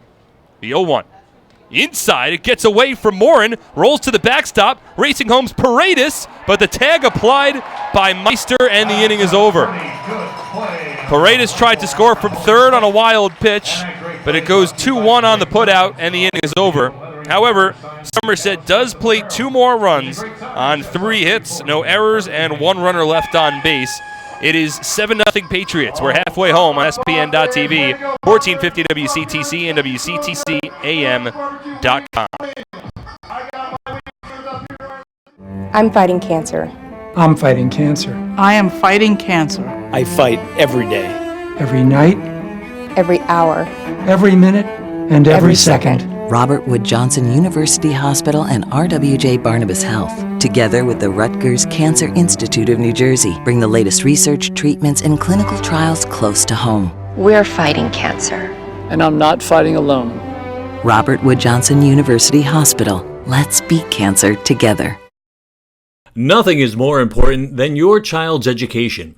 The Somerset County Education Association represents the public school employees that make your child's education possible. This includes more than 7,000 teachers, paraprofessionals, bus drivers, nurses, custodians, secretaries, and other outstanding education support professionals. Visit www.sceanj.org for more information. Together, we can prepare our children for the future. being with us here tonight. Welcome. Thank you for coming out tonight. Certainly hope you're enjoying your stay here at Clipper Magazine Stadium. Bottom of the fifth inning, sponsored by Community Aid, your 50-50 raffle beneficiary for the entire season. Have your next barbecue at the ballpark. Groups of 30 or more can enjoy the game from the picnic area located down the left field line and enjoy the all-you-can-eat barbecue buffet. We do all the work, so you can just sit back and relax. Call the Patriots Group Sales Department at 908-252-0700 to plan your next ballpark barbecue. Looking for a great deal on a car? You'll score big savings at your Tri-State Ford dealer, proud sponsor of Somerset Patriots baseball. Visit tristateford.com for more information today. Brett Oberholzer back on the mound. He's tossed 4 hitless innings to this point. Patriots leading 7-0. He's faced the minimum as well. Caleb Gindel will lead off in the bottom of the 5th. It'll be Gindel, Turdoslavich, and Hobson due up. First pitch to the lefty Gindel. The fastball off the plate, 1-0. Will Kenger sac fly. And a Ray Navarro RBI single as Gindel takes a strike here. Adds 2 more runs to the Patriots' ledger in the top of the 5th. They're up 7-0.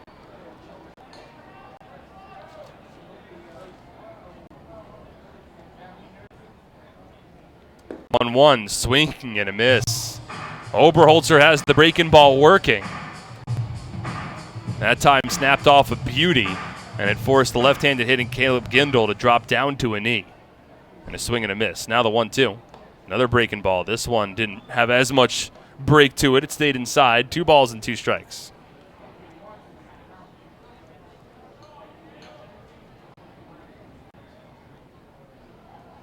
Now the 2-2. Another curveball. This one misses low. So 3 straight curveballs from Brett Oberholzer. Got a swing and miss, then went back to the well 2 more times. And did not get any swings. So it's a full count against Gindel. The 3-2. Swing and a miss, strike 3. Well, kept on going off speed and eventually gets the likely 2019 All-Star down on strikes. For Oberholzer, it's his 4th strikeout of the night. He's now retired 9 in a row ever since Caleb Gindel was the only base runner of the game back in the 2nd inning. Here's Joey Turdoslavich. It was a big reason why the Patriots have only had to face the minimum to this point. Swings at the first pitch and fouls off a curveball from Oberholzer, 0-1. After Gindel drew a 4-pitch walk to begin the 2nd inning, 2 pitches later, Joe Turdoslavich grounded into a 6-4-3 double play. 0-1. Fastball up. 1 ball and 1 strike. And it was that twin killing that initiated the current stretch for Oberholzer of 9 consecutive retired. That in addition to, of course, a 7-0 Patriots lead as the 1-1 is scooped foul. Off the sweet level, ricochets back to the Barnstormers dugout where one of the players at the top step is not able to make the catch.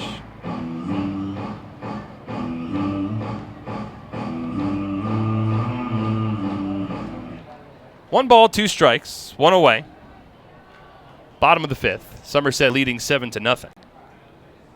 Turdoslavich, a switch hitter, bats from the right side. 1-2 from Oberholzer. Misses low and in. 2 balls and 2 strikes. Turdoslavich hitting .284 on the season, 10 home runs, 37 runs batted in. 10 home runs leads the team. Now the 2-2. Swinging a soft ground ball to the left side. Paredes in front. Collects. Sidearm throw to first base in time, and there's 2 away.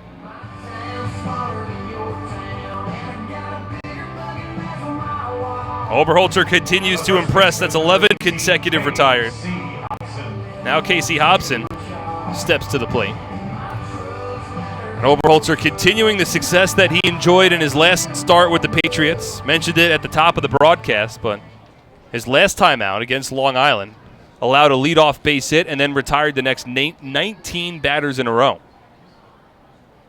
First one here to Hobson. It's a fastball for at the knees, a called strike, 0-1. He's tossed 4 straight quality starts. A stretch over which, as Hobson takes the breaking ball outside, 1-1. Over his last 4 starts, Oberholzer is 3-0 with a 1.67 ERA. That's just 5 earned runs over 27 innings. The 1-1 is swung on and missed. Out in front of another breaking ball, and it's a 1-2 count. It is a stretch that has simply turned Oberholzer's season around. Before this stretch, a 7.04 ERA. It's down to 4.14 entering today and inching further south as the 1-2 is lifted foul. The big blip on Oberholzer's line this season was his last start that was made here at Clipper Magazine Stadium. Allowed 8 runs on 13 hits over 4 innings in a 10-3 Patriot loss to the Barnstormers.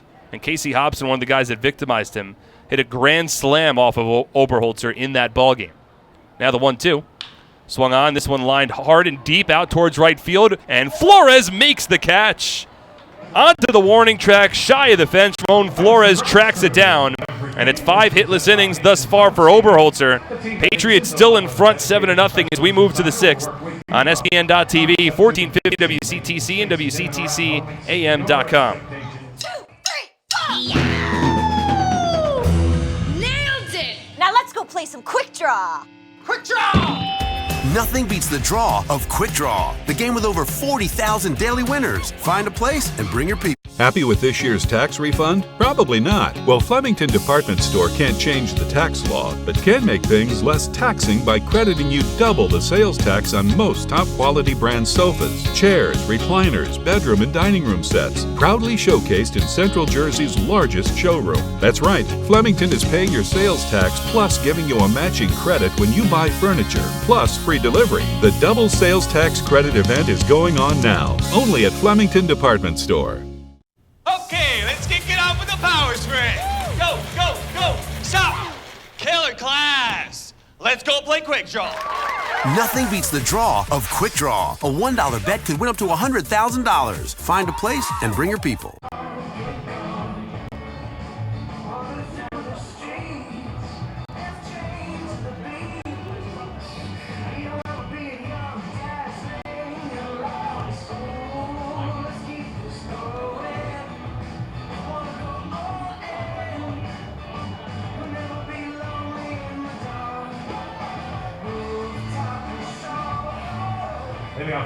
For the Patriots, your Schweiger Brothers game man of the game. Health Quest, the top 100 health and fitness club in the nation, is right here in our community.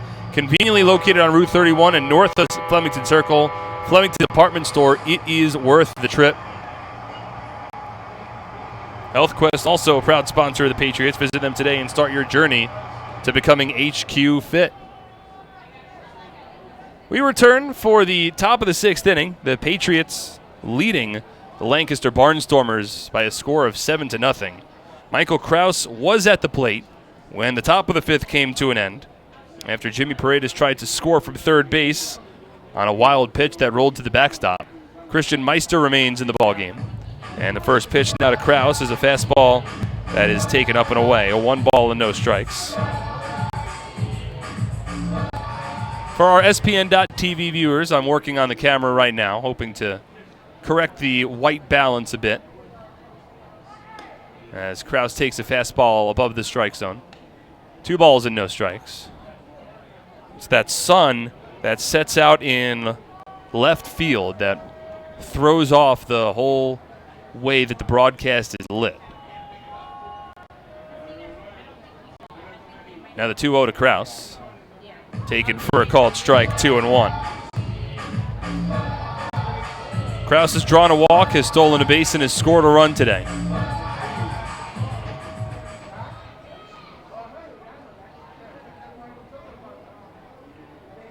Works against the righty Meister. Fastball at 94 miles per hour, misses up and in. 3 balls and 1 strike.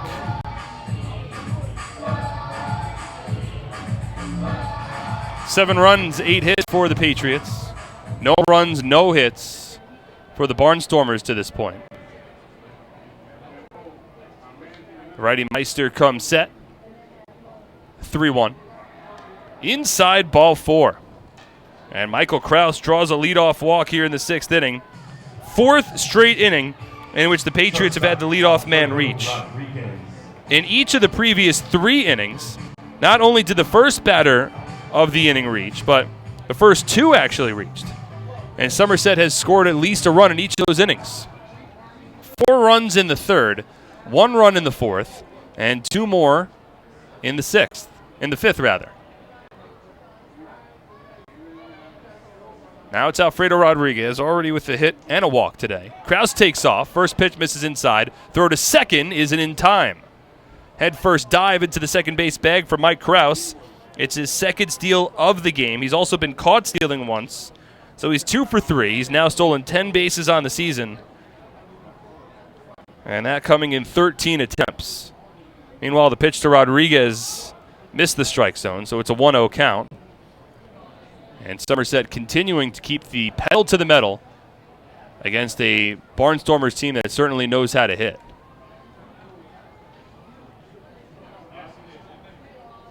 Large lead off of second base for Krause as Meister steps off and steers Krause back towards second base.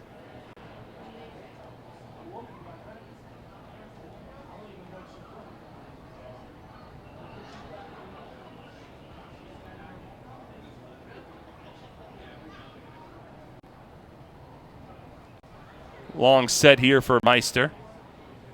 And the 1-0 to Rodriguez taken off the plate. 2 balls and no strikes. Well, if you're watching our TV broadcast, I am failing miserably at trying to white balance this camera.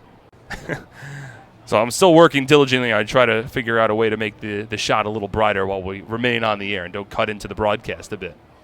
2-0. Rodriguez takes it inside. 3 balls and no strikes now. Krause and Rodriguez have worked as catalysts for this Patriots lineup. Krause has now reached base 2 times. He also reached on a fielder's choice. Rodriguez 1 for 1, a stolen base, a run scored, and a walk. Batting 7-8 in the order. And this again is a bit of a Jimmy Paredes effect. Just a deeper lineup for Somerset tonight than they've had previously. 3-0. Up and in, ball 4. Back-to-back walks issued by Christian Meister to begin his 6th inning. So now runners at first and second. Still nobody out. 4th straight inning in which the first 2 Patriot batters have reached. Meanwhile, we do have a final line on Jared Lakin. He went 4 1/3 innings, allowed 7 runs, 6 of which earned, 1 coming home on a passed ball, on 7 hits, 3 walks, and 3 strikeouts. His night is done. Somerset continues to lead. Yovan Gonzalez 1 for 2 with an RBI single steps to the plate. Right-handed hitter against the righty Meister. First pitch fastball, 89 miles per hour, misses up and away, 1 ball and no strikes. And at this point, if you're a Patriot player, you might as well just take a pitch. Take a strike at this point, right? Now the 1-0. Rodriguez does take a strike. It's a fastball right down the middle, and it's a 1-1 count. Now this is just the second game of this recent stretch, but after the Patriots had been held without a run Thursday against the Ducks, and just 2 runs combined in their first 2 games against the Revs, Bats have certainly turned things around over their last 2 games. 1-1 misses well outside, as Meister might have overthrown that one a bit. 94-mile-per-hour fastball that wasn't close to the strike zone, and it's a 2-ball, 1-strike count.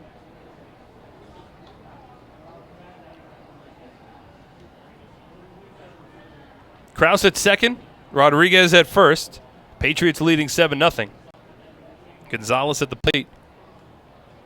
Now the 2-1. Fastball low in it. 3 balls and 1 strike. And Meister's struggles continue.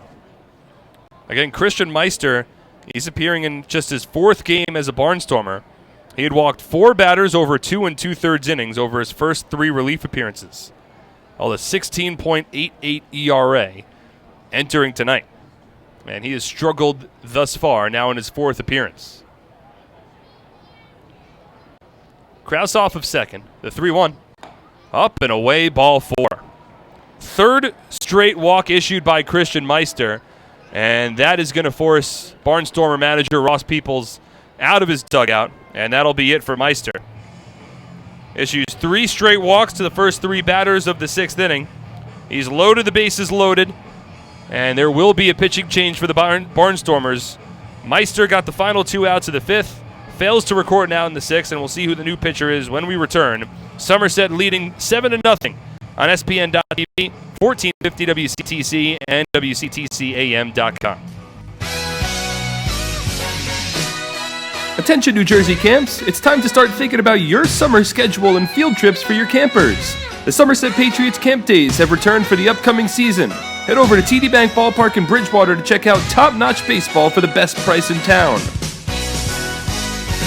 The 2019 camp dates are officially set for Thursday, July 18th, Wednesday, July 31st, and Wednesday, August 14th. The Patriots are welcoming camps with groups of all sizes to come out to the ballpark to enjoy America's favorite pastime. Each game begins at 11:05 a.m. and tickets start at just $8. There are also lunch options available for just $5. In addition, each camp in attendance will be welcomed with a public address announcement and a scoreboard announcement during the game. Camps can also take advantage of our on-field programs throughout the game based on availability. So book now to ensure a memorable baseball-filled, fun-in-the-sun trip for your camp today. Give us a call at 908-252-0700. Ideacom is now offering businesses free VoIP phones. With Ideacom, you can reduce your phone bill, work from anywhere, and enjoy local support. Ideacom has the experience to provide a solution that's right for your business. Get the guys from Ideacom on your team today by visiting their website at ideacom-nj.com. Hey fans, do you have a group of friends or coworkers you want to entertain? Then come to TD Bank Ballpark and party with the Patriots on the Audi Suite Level. Patriots Suite Level is brought to you by your New Jersey Audi dealers in the 2019 Audi Q5 SUV. Take a test drive today and see for yourself why the Audi Q5 was born to not conform. Well, 3 straight walks from Christian Meister has ended his night, and now it's Andrei Acevedo who comes into this one. Patriots have seen Acevedo already this season. We'll get into his numbers in a second. Meister goes 2/3 of an inning, allows at least 1 hit, 3 walks, no strikeouts, and he's responsible for all 3 batters that are currently on base. There's nobody out, top of the 6th inning. Somerset already leading 7-0. And now it's Ramon Flores at the plate to work against the righty Acevedo. First pitch. Swung on, a line drive hit out to left field. Shank coming in, makes the catch. Kraus is going to tag from third. Here comes the throw home. It is offline.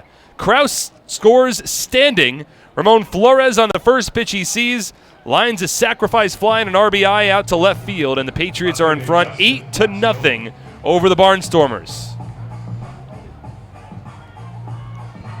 Ball was hit well by Flores, but hit right at the left fielder Shank, who was able to carry his momentum in to make the catch. Second sacrifice hit of the night for Flores. It's his team-leading 32nd RBI. Now runners at first and second with 1 out. First pitch to Pacioli, a called strike, 0-1. So a run home here for the Patriots. That run charged against Christian Meister.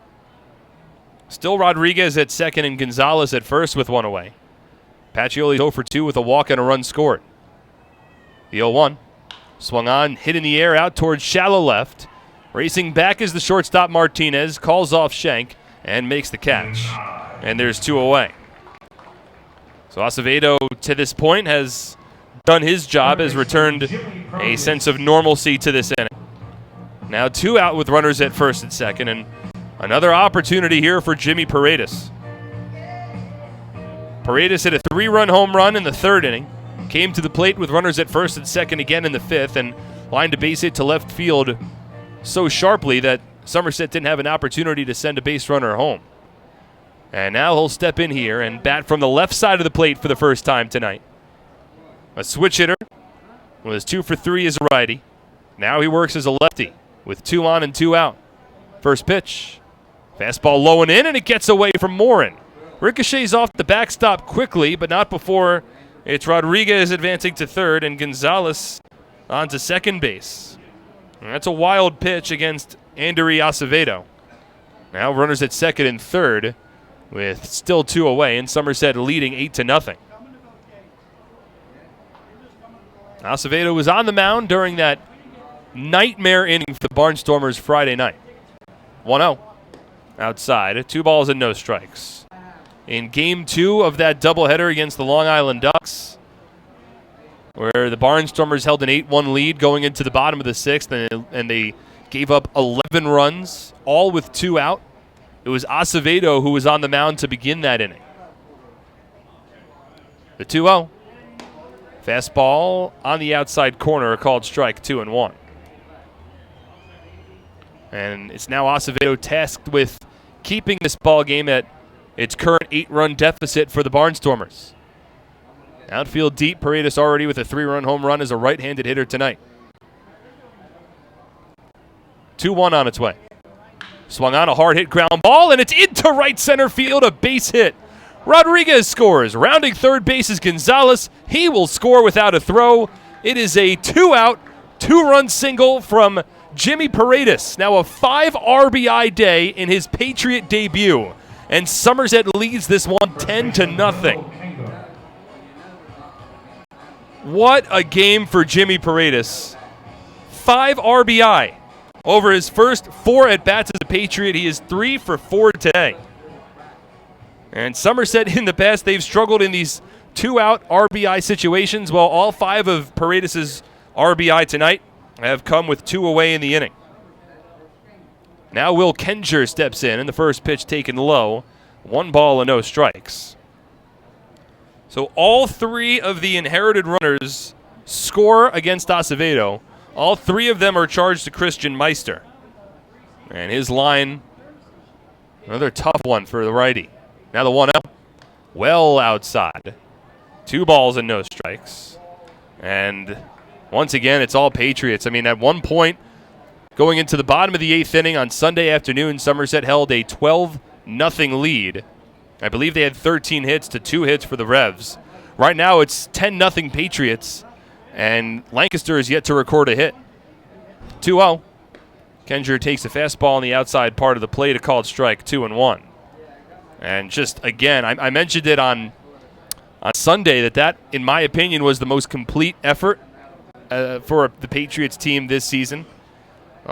They're making a pretty good bid to one-up that one here today with a 10-0 lead.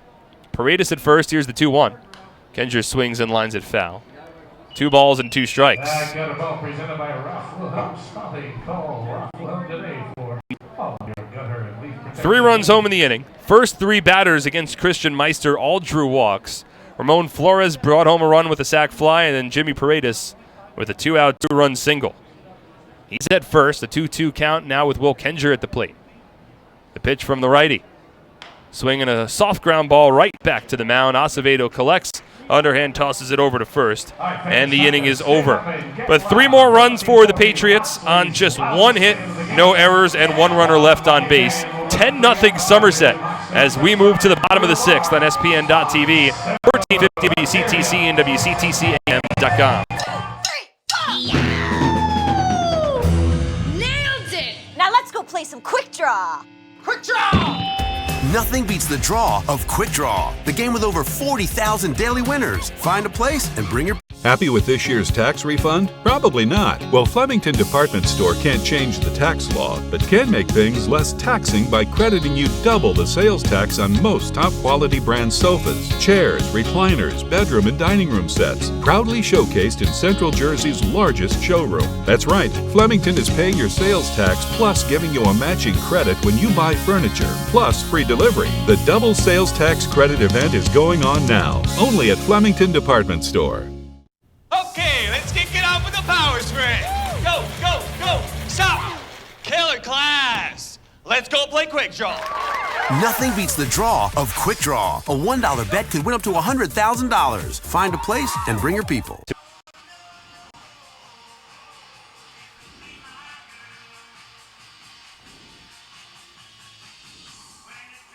Yeah.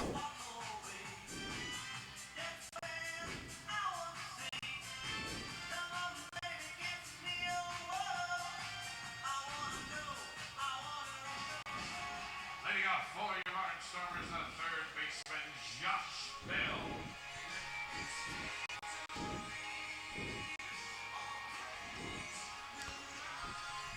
We move to the bottom of the 6th inning. The Somerset Patriots leading the Lancaster Barnstormers 10-0. What a complete showing it's been for Somerset so far.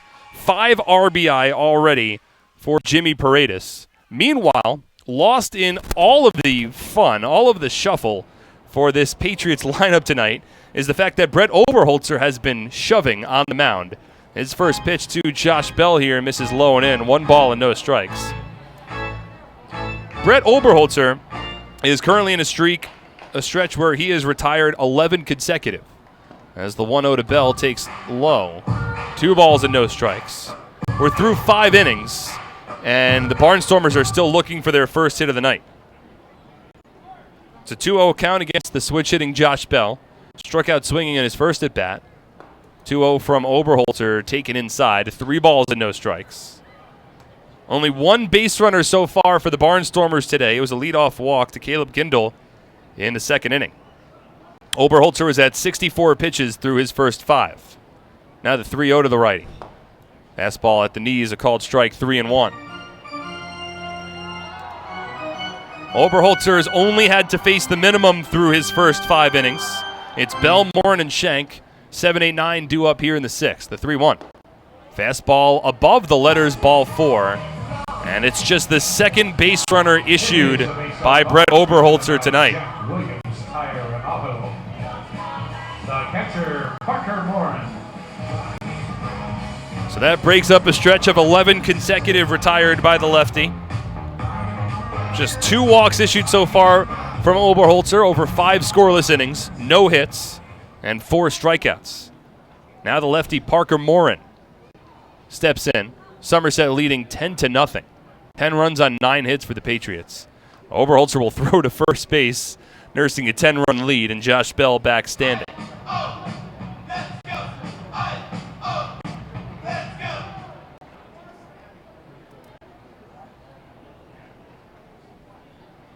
First pitch to Morin. Fastball down the middle, called strike, 0-1.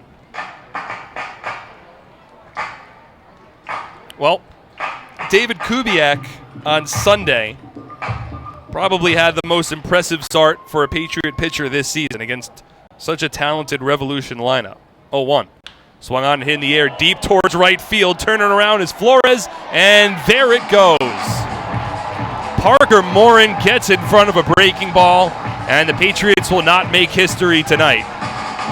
That is the first hit of the game for the Lancaster Barnstormers, and it is a 2-run home run over the short porch and right. And it's now a 10-2 Patriot lead. At Gate Speed, you too can have Gate Speed with service for your company from Comcast Business. So the first real mistake that Oberholzer has made today, and unfortunately for him, Parker Morin turns it into a 2-run home run, which will at the very minimum skew what has been such an impressive outing so far for Oberholzer. Zach Schenk swings at the first pitch that he sees and skies it out to shallow right center field. Ray Navarro's underneath it to make the catch. And there's quickly 1 away. A leadoff walk and a 2-run home run as the Barnstormers on the board. 10-2's our score with 1 out, bottom of the 6th inning. And now back to the top of the order in Darian Sanford. Patriots still have yet to throw a no-hitter in their franchise history. They came close 2 years ago. Mike Antonini, in a 7-inning ball game, carried a no-hitter through 6 1/3. First pitch to Sanford, a called strike, 0-1. Brett Oberholzer carried a no-hitter through 5 innings tonight. Now the 0-1. Sanford swings and lines it right to third. Paredes makes the catch. And there are 2 away in the 6th inning. So Sanford's been held in check. He's now 0 for 3. Here's Michael Martinez, 0 for 2.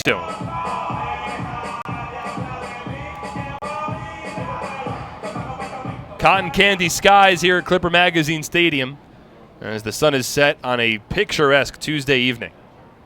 82 degrees it remains in Lancaster as the first pitch to Martinez, a switch hitter from the right side, taken for a strike, 0-1.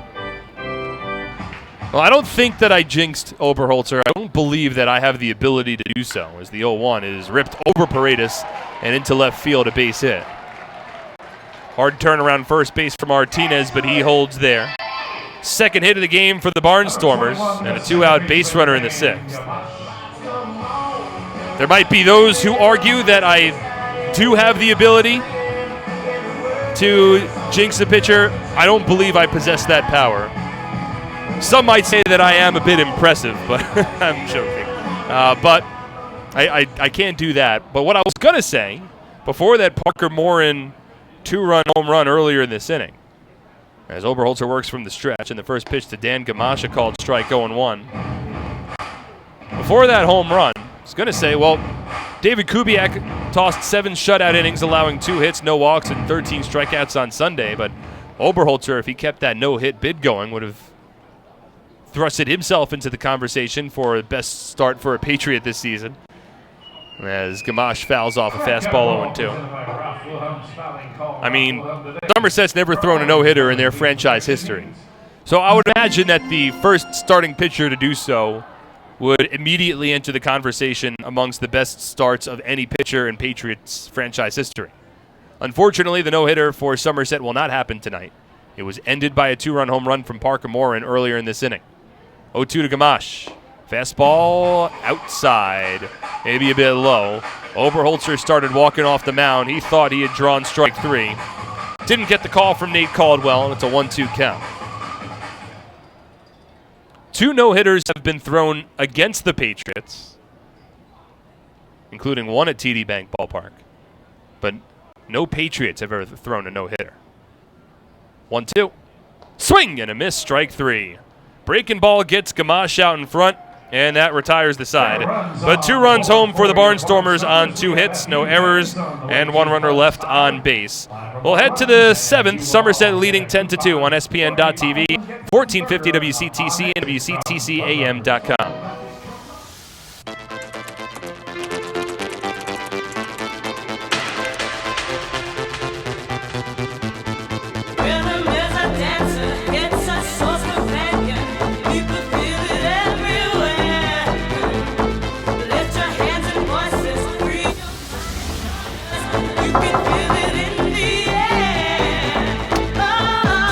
Sorry, we were running late. No problem. Come on in. This season, T-Mobile is partnering with Little League to make sure every kid can feel like an all-star. With T-Mobile, parents across the country can share the action, the highlights, and the lowlights. And the stars of tomorrow get a chance to shine today. From Little League to the big leagues, T-Mobile has you covered. Now connecting 99% of baseball fans. T-Mobile. Lives have been transformed with their top-rated audiologists in Central Pennsylvania since 2001. Call 392 here to.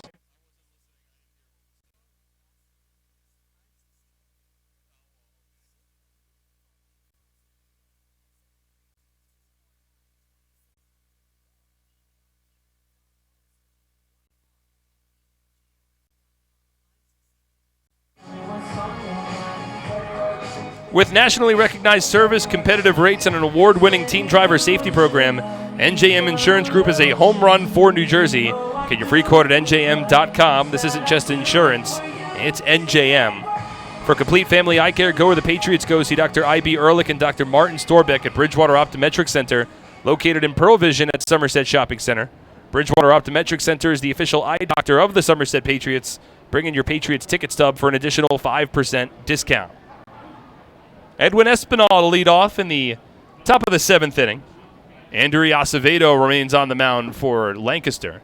And the first pitch fastball taken low and away. 1 ball and no strikes. 10-2, Somerset leading. It's been all Patriots thus far. 10 runs, 9 hits for Somerset. 2 runs, 2 hits for the Barnstormers. Coming on a Parker Morin 2-run home run in the bottom of the 6th. As Espinal swings in, drives one into right center field. It's a base hit. It rolls towards the wall. Sanford cuts it off. Espinal with a wide turnaround first. But he'll smartly hold up there with a leadoff single. Sanford did well to cut it off before the warning track. But Espinal reaches base. It's his 2nd hit of the game. 10th hit overall for Somerset. And now make that a 5th straight inning in which the Patriots' leadoff man has reached. And again, over the last 4 innings, each of the first 2 batters of the inning have reached for Somerset. So they're hoping to do that again here against the righty Acevedo. First pitch to Ray Navarro misses inside. 1 ball and no strikes.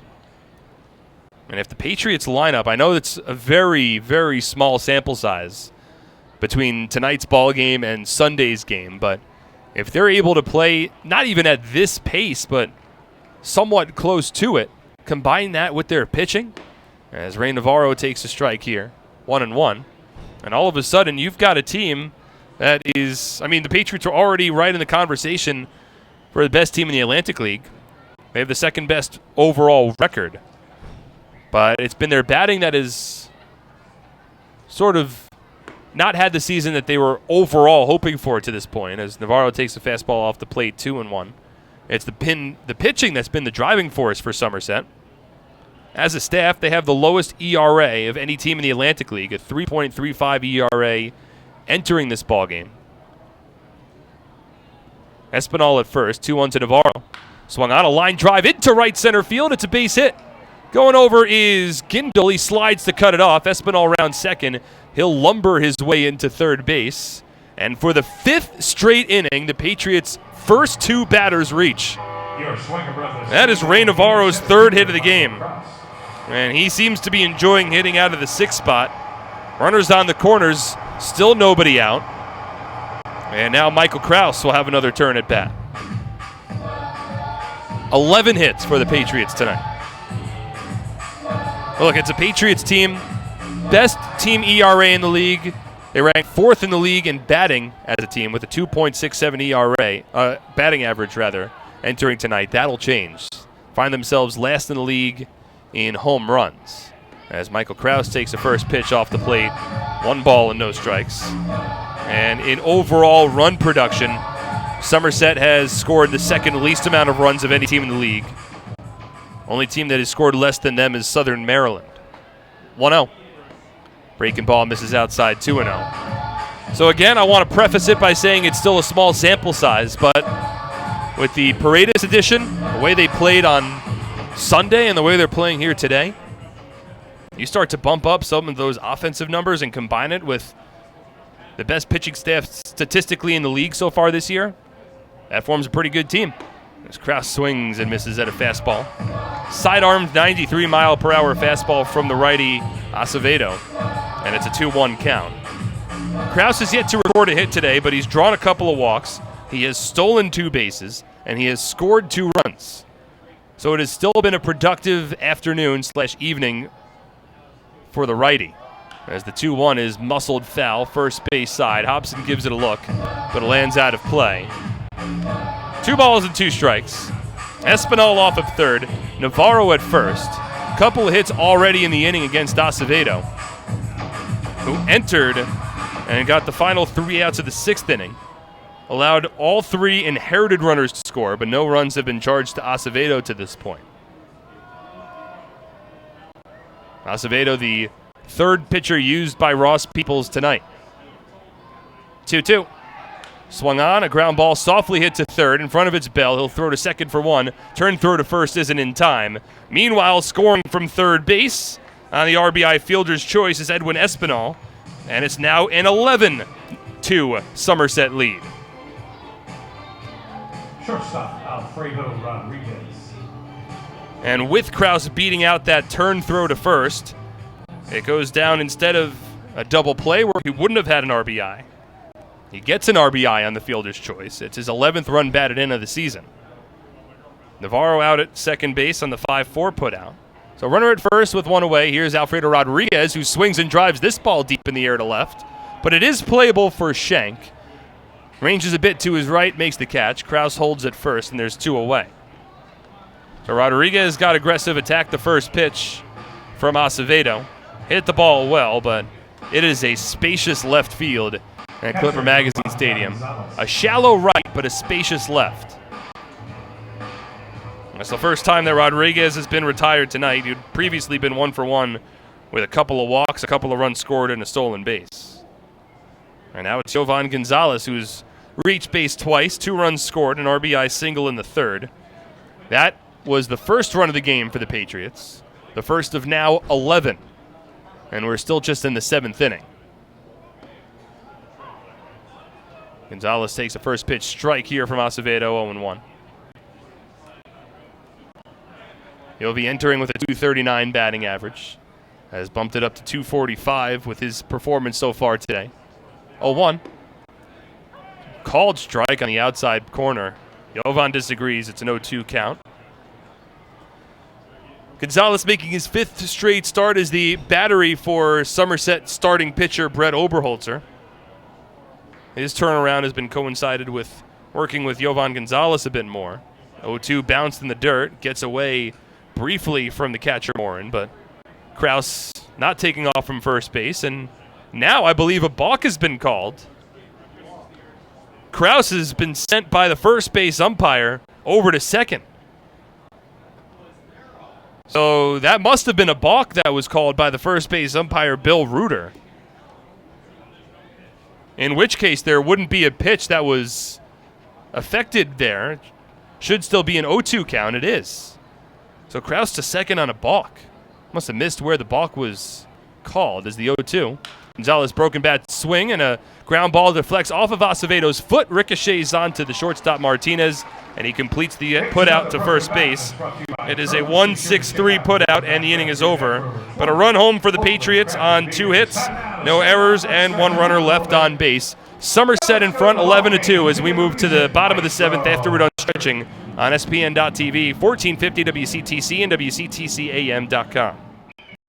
I'm fighting cancer. I'm fighting cancer. I am fighting cancer.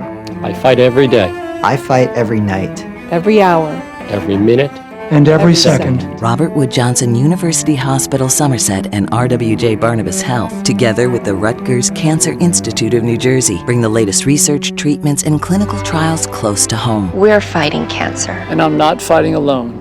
Robert Wood Johnson University Hospital Somerset. Let's beat cancer together.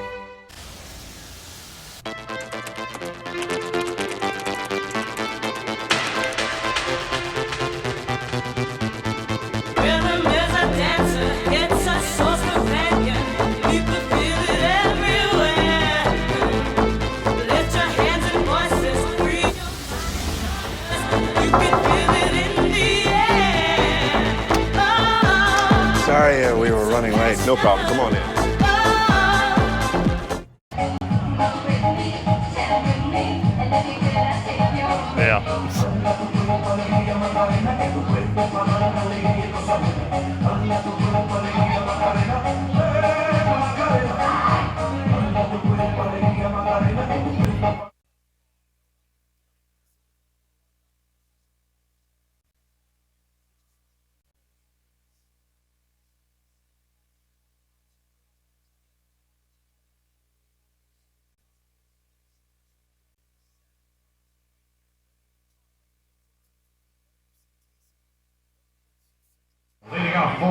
Somerset County Education Association supports the outstanding public school employees that make your child's education possible. Troon Associates is the sponsor of the lawn seating area in the ballpark. At Troon Associates, you'll find more than a wide variety of competitive insurance products. You'll find people who understand your needs. Troon Associates, a team of licensed professionals who care about their clients. Brett Oberholzer remains in the game as we move to the bottom of the 7th. At 80 pitches through 6, and his first pitch to Caleb Gindel, a called strike on a fastball knee-high outside corner. An 0-1 count. Oberholzer's been impressive to this point. Now the 0-1 to Gindel. Swinging a hot shot foul. Down the left field line, 0-2. Oberholzer had faced the minimum and had not allowed a hit over his first 5 innings. Gave up a leadoff walk and a 2-run home run to Parker Morin in the 6th. But still, just 2 runs on 2 hits to this point. 2 walks, 5 strikeouts over his first 6 innings. The 0-2. Swinging a soft line drive down the left field line. It's a fair ball, and will roll to the corner.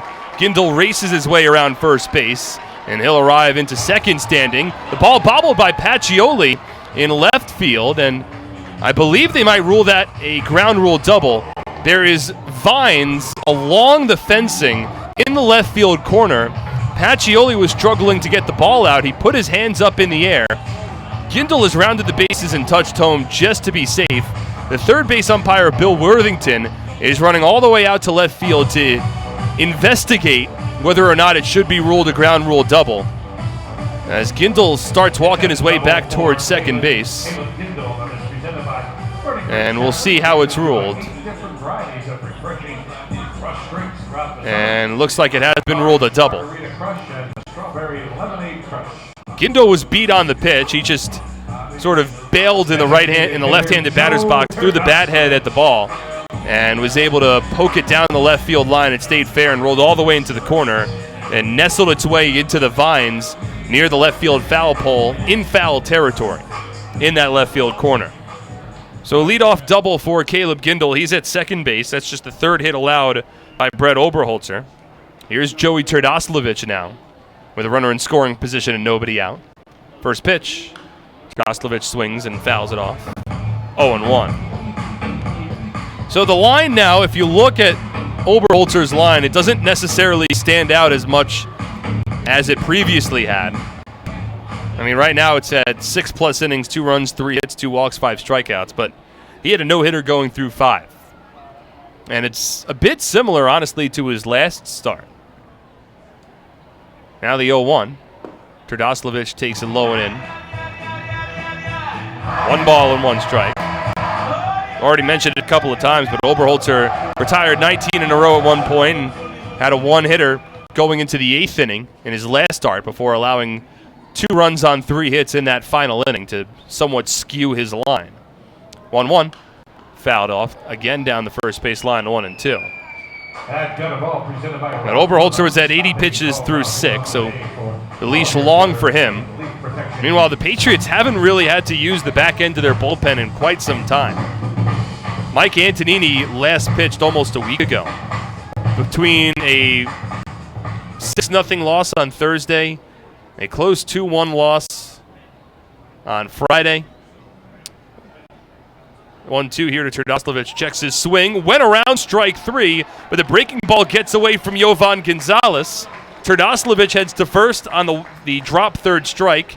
Over to third base goes Gindle. It is a strikeout for Brett Oberholzer, but no out is recorded. Runners now on the corners. And still nobody out in the bottom of the 7th. 6th strikeout for Brett Oberholzer. But such a good breaking ball. It fooled Terdoslavich. He swung over it, and the ball hit off against the foot of Gonzalez, rolled to his left, and Gindle able to advance to third on the wild pitch. So runners on the corners.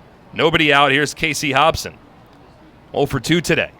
Patriots in front 11-2. First pitch. Hobson takes a called strike at the knees, 0-1. It's a ballpark where you can put a lot of runs on the board in a hurry.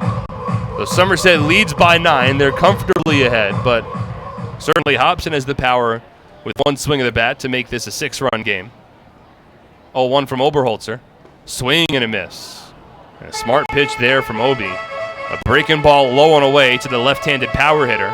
Swung over it, and former big leaguer Oberholzer jumps ahead in the count 0-2. As he approaches 90 pitches. Nobody throwing yet in Somerset's bullpen. Hope is to get Oberholzer at least through the 7th here. Gindle at third, Terdoslavich at first, 0-2. Swinging a soft ground ball off the end of the bat, a cue shot to third. Paredes charges, Fields' throw is not in time to first. Hobson beats it out. Scoring from third base is Caleb Gindle. It's an RBI infield single, and the Barnstormers have made it an 11-3 ball game. Third baseman Josh Bell. Hobson doesn't run particularly well, but just a fortuitously placed cue shot. Paredes is playing back at third, so he had to race in. The ball was rolled his way softly, and then once he charged, had to field it with a little bit of English. His throw to first base was a bit high. Kendrick kept his foot on the bag, but Hobson ruled to have beat out the throw. So an RBI infield single for Casey Hobson. Now runners at first and second, nobody out. Here's Josh Bell. Swings at the first pitch, grounds it to third. Paredes fields, bobbles the ball, and he doesn't have a play anywhere. That seemed tailor-made to be a 5-4-3 double play, but Paredes on the transfer from the glove to the throwing hand lost control of the ball. Over to third, safely goes Terdoslavich. On to second goes Hobson, and at first base is Josh Bell. That's the first error of the game for Somerset, and now the first 4 batters of the inning have reached. It's an 11-3 game, but there's nobody out. And Parker Morin, who hit a 2-run home run off of Brett Oberholzer in his last at-bat, now steps in with the bases loaded. And an opportunity where Lancaster can start to get back into this one. First pitch, swing and a miss. Curveball there from Oberholzer gets Morin out in front, 0-1.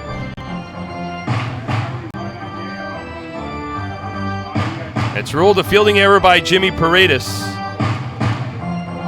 It's an E5 that has loaded the bases. Can't assume a double play. Lefty-lefty, the 0-1.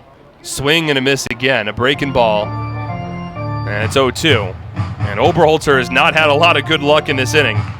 After the leadoff double from Gindel, which was on a pitch that he was beat on and just flicked his bat at the ball and lined it softly down the left field line, a drop third strike, an infield single, and a fielding error have loaded the bases, already with a run home. Somerset in front 11-3. An 0-2 count and a lefty-lefty matchup between Oberholzer and Morin. The pitch. Swing and a miss, strike 3. Another breaking ball in the dirt. Morin swung right over it. That's the second strikeout of the inning for Brett Oberholzer, but it's only the first out that he's recorded. 7th strikeout overall on the game. Again, the drop third strike to Joey Terdoslavich earlier this inning. It's Terdoslavich off of third, Hobson at second, Josh Bell at first, now 1 away. Double play in order, and here's the righty Zach Schenk, 0 for 2 so far. Paredes in at third, first pitch. Fastball, called strike, 0-1. Luis Cruz is getting loose for Somerset in their bullpen. This has quickly turned into an inning which certainly seems to be Oberholzer's last. Now about to throw pitch number 96 of the evening. Bases loaded with 1 away. Here's the 0-1. Swing and a miss. Change-up in the dirt. Schenk swings right on top of it as Gonzalez drops to his knees to smother that pitch in the dirt. It's an 0-2 count. Darian Sanford awaiting on deck. This is a big opportunity for the Barnstormers. They trail by 8. The bases are loaded. One swing of the bat can certainly make this game a lot more interesting. Outfield straight away. Infield at double play depth. 0-2 from Oberholzer. Misses inside, and it almost gets away from Gonzalez. A breaking ball in the dirt. Gonzalez blocked it. The ball popped up, and it hit against the right-handed batting Schenk. Had Schenk not been there, maybe that pitch gets a little further down the third base line. I would doubt that it would have enticed Terdoslavich to race home with the team trailing by 8. But it's now a 1-2 count. Oberholzer comes set. Takes a deep breath, the pitch. Fastball inside, 2 balls and 2 strikes. Switch hitting Sanford awaits on deck. The lefty Cruz continues to warm up in Somerset's bullpen down the left field line. Barnstormers were held without a hit over the first 5 innings. They plated 2 runs in the bottom of the 6th. They've plated a run so far here in the bottom of the 7th. We've passed the 2-hour marker in this one. Somerset leading 11-3. 11 runs on 11 hits for Somerset. 3 runs on 4 hits for the Barnstormers. But a wacky bottom of the 7th inning as Lancaster with the bases loaded. That's a 2-ball, 2-strike count against the righty Zach Schenk, the number 9 batter in the Barnstormer order. The pitch. Swung on and poked in the air out to shallow left center field. Racing in's Pacioli and Kraus. It's Kraus making the catch. Bluffing a tag from third is Terdoslavich. He doesn't go anywhere as the throw hits the cutoff man. So the out recorded by the Patriots. A soft fly out to shallow center. Darian Sanford. And now 2 away in the inning. Here comes Sanford. And Oberholzer will be given another opportunity to get out of this inning, I believe. Brett Jody's at the top step of his dugout. Oberholzer at 99 pitches. And no movement right now from Brett. He's going to keep Oberholzer in this one, with Somerset holding on to an 8-run lead. Sanford's 0 for 3 against Oberholzer thus far. Trdoslavich at third, Hobson at second, Bell at first. 2 out, bottom of the 7th inning. And now Oberholzer steps off briefly, so Sanford will step out of the right-handed batter's box and take one practice swing. Scott Schumann starting to throw in Lancaster's bullpen down the right field line. And now Gonzalez asks for time. First Oberholzer, now Gonzalez, as they work to get on the same page with an important sequence of pitches upcoming. Doesn't take much for Sanford to reach, considering his wheels. First pitch. Fastball, 2-seamer, outside corner, called strike 0-1. As Lancaster Barnstormer broadcaster Dave Collins put it, not sure there's another player in this league that can cause so much damage and score a run without the ball advancing past the pitcher's mound. Sanford is that kind of guy with that kind of speed. Already inching towards top 10 all-time in Atlantic League history in stolen bases. Oberholzer and Gonzalez still struggling to get on the same page. They have a quick meeting on the map to go over signals. And Sanford has played a lot better as of late. Last time Somerset saw the Barnstormers had a batting average below 200, but he is hitting .371 over his last 24 games. And he is 1 stolen base shy of ranking in the top 10 all-time in Atlantic League baseball history in steals. 0-1 from Oberholzer. Breaking ball, grounded softly to short. Rodriguez charges. Fields will throw it first. It beats Stanford, and the inning is over. But the Barnstormers get a run on 2 hits, 1 error, and 3 runners left on base. Oberholzer gets out further damage. Somerset lead 11-3 as we move to the 8th on SPN.TV, 1450 WCTC, and WCTCAM.com. What better way to spend a summer night than taking a group to a Somerset Patriots game? Enjoy one of the best ways for families, friends, and businesses to catch affordable entertainment right here in Central Jersey. Groups of 30 or more receive $2 off the normal price per ticket, starting at just $8.50. These groups can participate in our on-field promotions, including a pregame performance, color guard, baseball buddies, Field of Dreams, or the 7th inning fun bunch. The Patriots also offer fundraising opportunities for groups of 250 or more for even larger discounts. Head over to our picnic area located down the left field line, where groups of 30 to 500 can have a ballpark barbecue. For $28 a person, get a ticket to the game and an all-you-can-eat barbecue buffet. Overlooking the left field line is the party deck, where an upscale buffet will be served along with a cash bar for groups of 30 to 150 for $39 a person. Groups of up to 30 or 40 can have private use of a fully furnished, climate-controlled hospitality suite with indoor and outdoor seating alongside wait service. Our exclusive Diamond Club is a large indoor hospitality space located on our suite level, perfect for holding meetings and entertaining clients. Here, outdoor balcony seating is accompanied by an hour-and-a-half upscale buffet, a private cash bar, cocktail tables, bar seating, and a 60-inch smart TV. Email us at groups@somersetpatriots.com or call 908-252-0700 to lock down your perfect summer outing.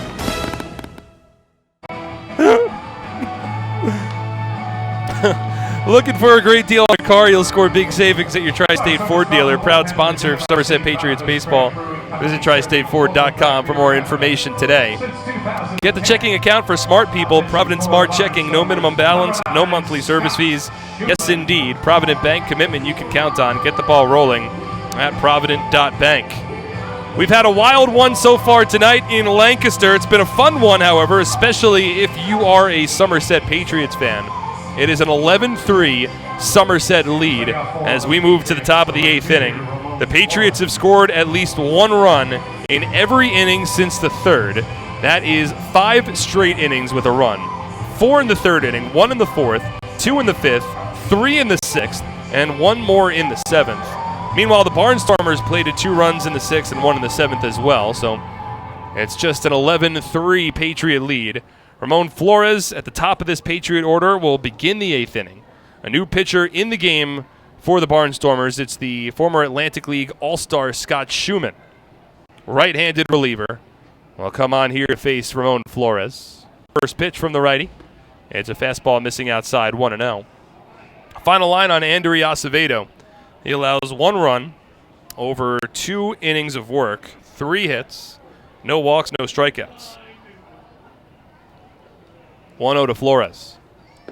Fastball taken low, 2 balls and no strikes. In case you're just joining us, there's been a lot that has happened to this point. Patriots jumped in front in the 3rd inning on an RBI single from Yovan Gonzalez and a 3-run home run from Jimmy Paredes. 2-0. Fastball low and away, 3 balls and no strikes. Paredes' 3-run shot came with a 2-out, 2-strike count in his second at bat as a Patriot. So Somerset led 4-0 after the 3rd inning. They added a run in the 4th on a run-scoring pass ball. Espinal raced home from 3rd base. 3-0 to Flores, misses well outside, ball 4. A leadoff walk for the Patriots, and now the 6th consecutive inning in which Somerset has seen their leadoff man reach.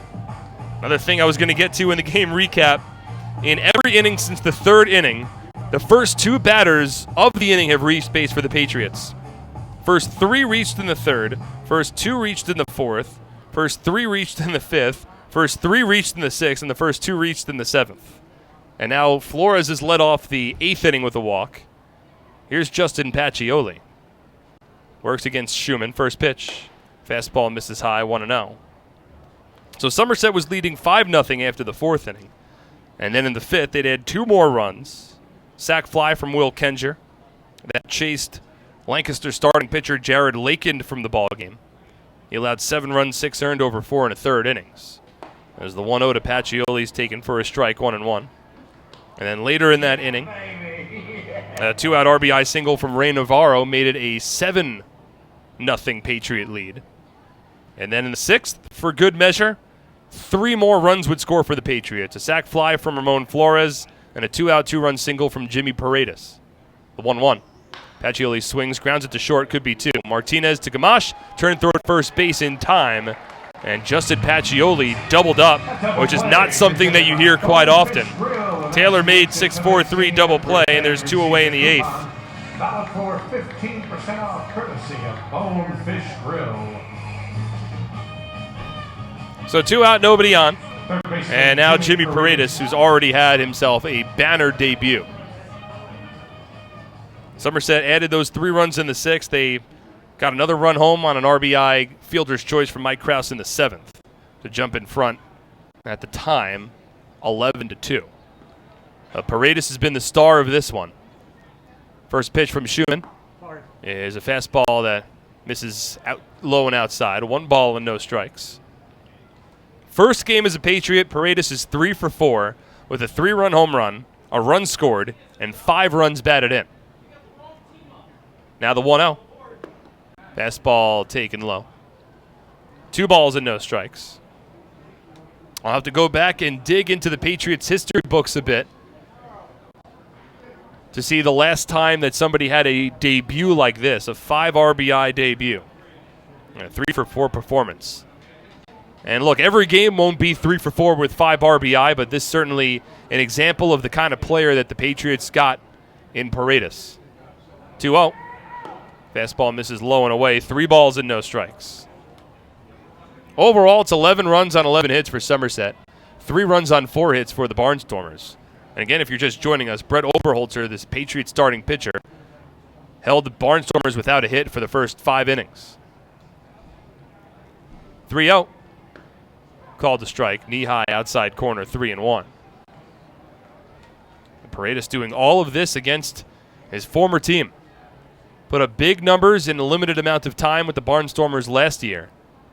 And now he's with the Patriots in 2019. 3-1 from Schumann. Swung on and fouled off. A big swing there from Paredes. He's batting as a left-handed hitter here. He's a switch hitter. One of now 2 switch hitters that the Patriots can offer in their toolbox. The other being Ray Navarro. Hit the 3-run home run as a right-handed batter. Hit that last 2-out, 2-run single as a lefty in his last at-bat. 3-2 from Schumann. Swing and a miss, strike 3. Fastball at 94 miles per hour strikes out Paredes. And it's a 1-2-3 inning of sorts for the Barnstormers. We move to the bottom of the 8th. Somerset in front, 11-3 on SPN.TV, 1450 WCTC, and WCTCAM.com. At Flemington Car and Truck Country, we've been satisfying customers for over 40 years, providing selection. With 16 manufacturer brands plus over 500 available certified pre-owned vehicles. Convenience. With all our dealerships located on Route 202 and 31 in Flemington. And satisfaction. With positive reviews praising our business model every day. We'll never take our customers for granted. Flemington Car and Truck Country. Every day, we're here. So many good options. Man, I'm hungry. Ooh, let's do healthy today. I think that'll work. The healthy plate. What do we have here? So many good options. What do I choose? We have veggie burger, turkey burger, fruit cup. It all sounds so good, but something's telling me veggie burger. I think I'll have the veggie burger. A lot of great choices here at the Horizon Healthy Plate concession stand.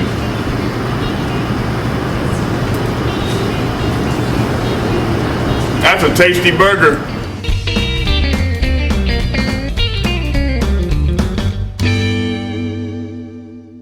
Pitching for Somerset, number 9, Luis Cruz.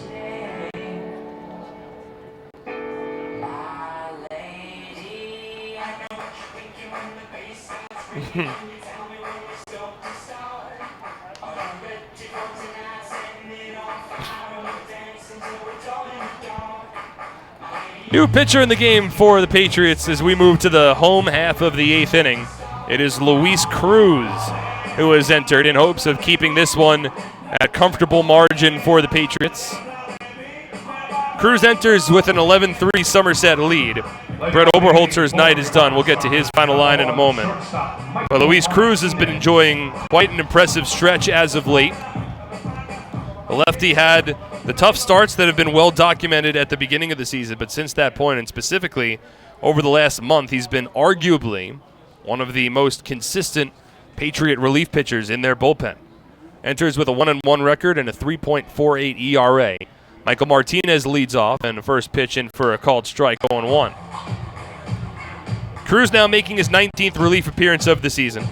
He's allowed just one earned run over his last 11 2/3 innings. That spans 10 outings ever since May 19th, as the 1-0 skied foul. So over a month for Cruz, he's had a 0.80 ERA. It's been that impressive stretch for Luis, including 5 straight scoreless relief appearances, that has lowered his ERA from 7.0 to 3.48. 1-1's a soft ground ball to the left side. Rodriguez circles around it, throw on first base, beats Martinez by half a stride. And there's one away to begin the 8th inning. So the final line on Brett Oberholzer, the starting pitcher for the Somerset Patriots today. It's a line that doesn't really indicate how well Oberholzer truly pitched. It's another quality start. He goes 7 innings, allows 3 runs. All of them are earned on 4 hits, 2 walks, 7 strikeouts.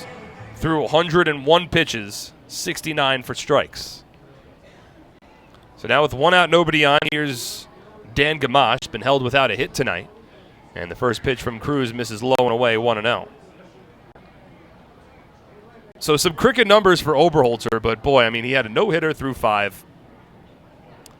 Had faced the minimum through 5 as well, as Gamache takes a strike 1-1. So despite allowing 3 runs, and his ERA only drops 0.03 of a point in the process, it's another really promising outing for Oberholzer. The 1-1 is muscled its way in the air out towards third base, and a lunging grab made by Jimmy Paredes in fair territory towards the third base bag. Gamache retired. He's 0 for 4, and there's 2 away in the home half of the 8th inning.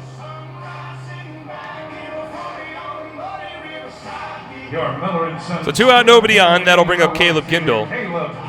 Barnstormers' best opportunity to come back in this one. I mean, we still have 4 more outs to record, but it was in the bottom of the 7th inning. The Barnstormers got the bases loaded with nobody out after having already plated a run and failed to add any more. The first pitch from Luis Cruz is a fastball that misses up and in to Gindel. 1 ball and no strikes. So Oberholzer remains in line for the win. It would improve his record to 5-1 on the season. 1 out. Is a fastball at the knees, a called strike, 1-1. And it gives the Patriots, arguably, I think you can make a pretty strong argument that they have at this point right now, the best 1-2 starting pitcher combination in the league as Gindel swings through a fastball 1-2. Between David Kubiak, there's no argument against him being the pitcher of the year thus far through the first half of the season. He should be the Liberty Division All-Star Game starting pitcher as well. And then Brett Oberholzer, who's really turned around his season as of late as well. Trying to go through the other starting rotations in the Atlantic League and kind of hard-pressed to find another 1-2 combo.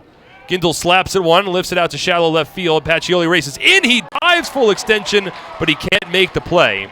And Gindel reaches base on another poked base hit. A similar swing to the double that he hit in his last at-bat where he was fooled and just reached out the bat, his back moving in one direction, the bat moving in the other direction. And his last at-bat, he flicked it down the left field line, wound up being a double. And this time he flicks it out to shallow left field. Pacioli racing in full speed, couldn't make the headfirst catch towards the infield. So Gindel off of first. He's 2 for 3 today. He's also drawn a walk. Now Joe Turdoslavich swings and misses at a first pitch fastball from Cruz, 0-1.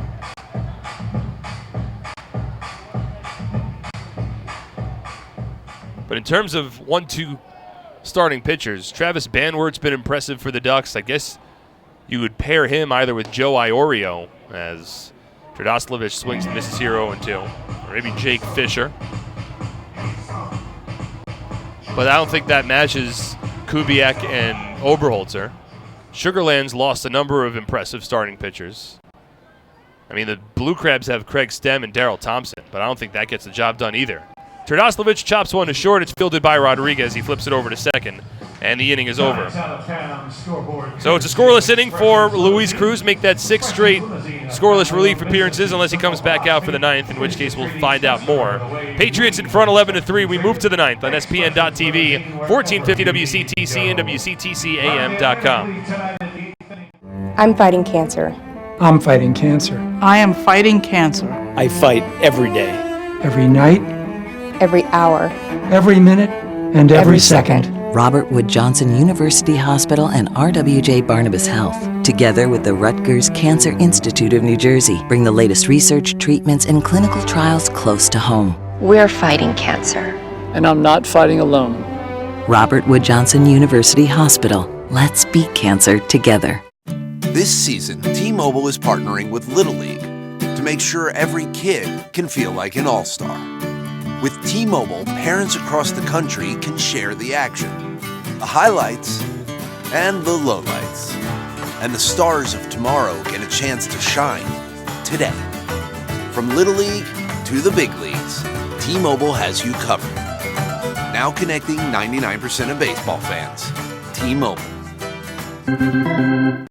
Low-rate financing options and more. That's banking on a difference. Barnstormers call the bullpen, presented by St. Boniface Craft Brewing Company. Serving. Yeah, I'll be fine.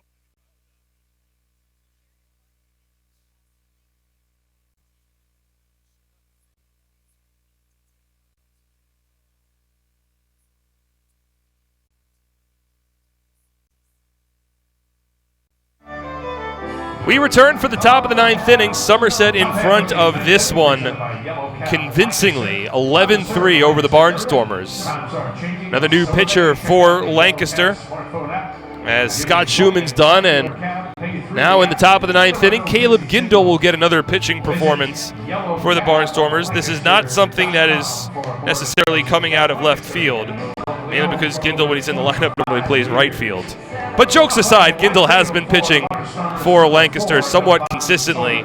He's been the most of a two-way player of any player in the Atlantic League this year. He is the team's designated hitter, but he's made 9 relief appearances to this point. He's finished off 8 games. He's 0-1 with a 3.38 ERA. 9 strikeouts over 8 innings. But he's also walked 9 batters. He's a lefty. The Barnstormers give up their designated hitter with Gindel coming on here, and the first pitch to Will Kenger is a fastball that's taken inside. 1 ball and no strikes. Gindel got the start in right field, so there is a defensive change. Hard to tell. It's likely either Devon Torrance or the former Patriot Greg Golson in right field, as Will Kenger flips this one foul. 1 ball and 1 strike. See if we can get a confirmation on who that is over in right field. Devon Torrance. 1-1. Kenger swings and lifts it foul. So the Barnstormers have gotten rid of their DH. Devon Torrance enters in Joey Turdoslovich's place, who was hitting 5th.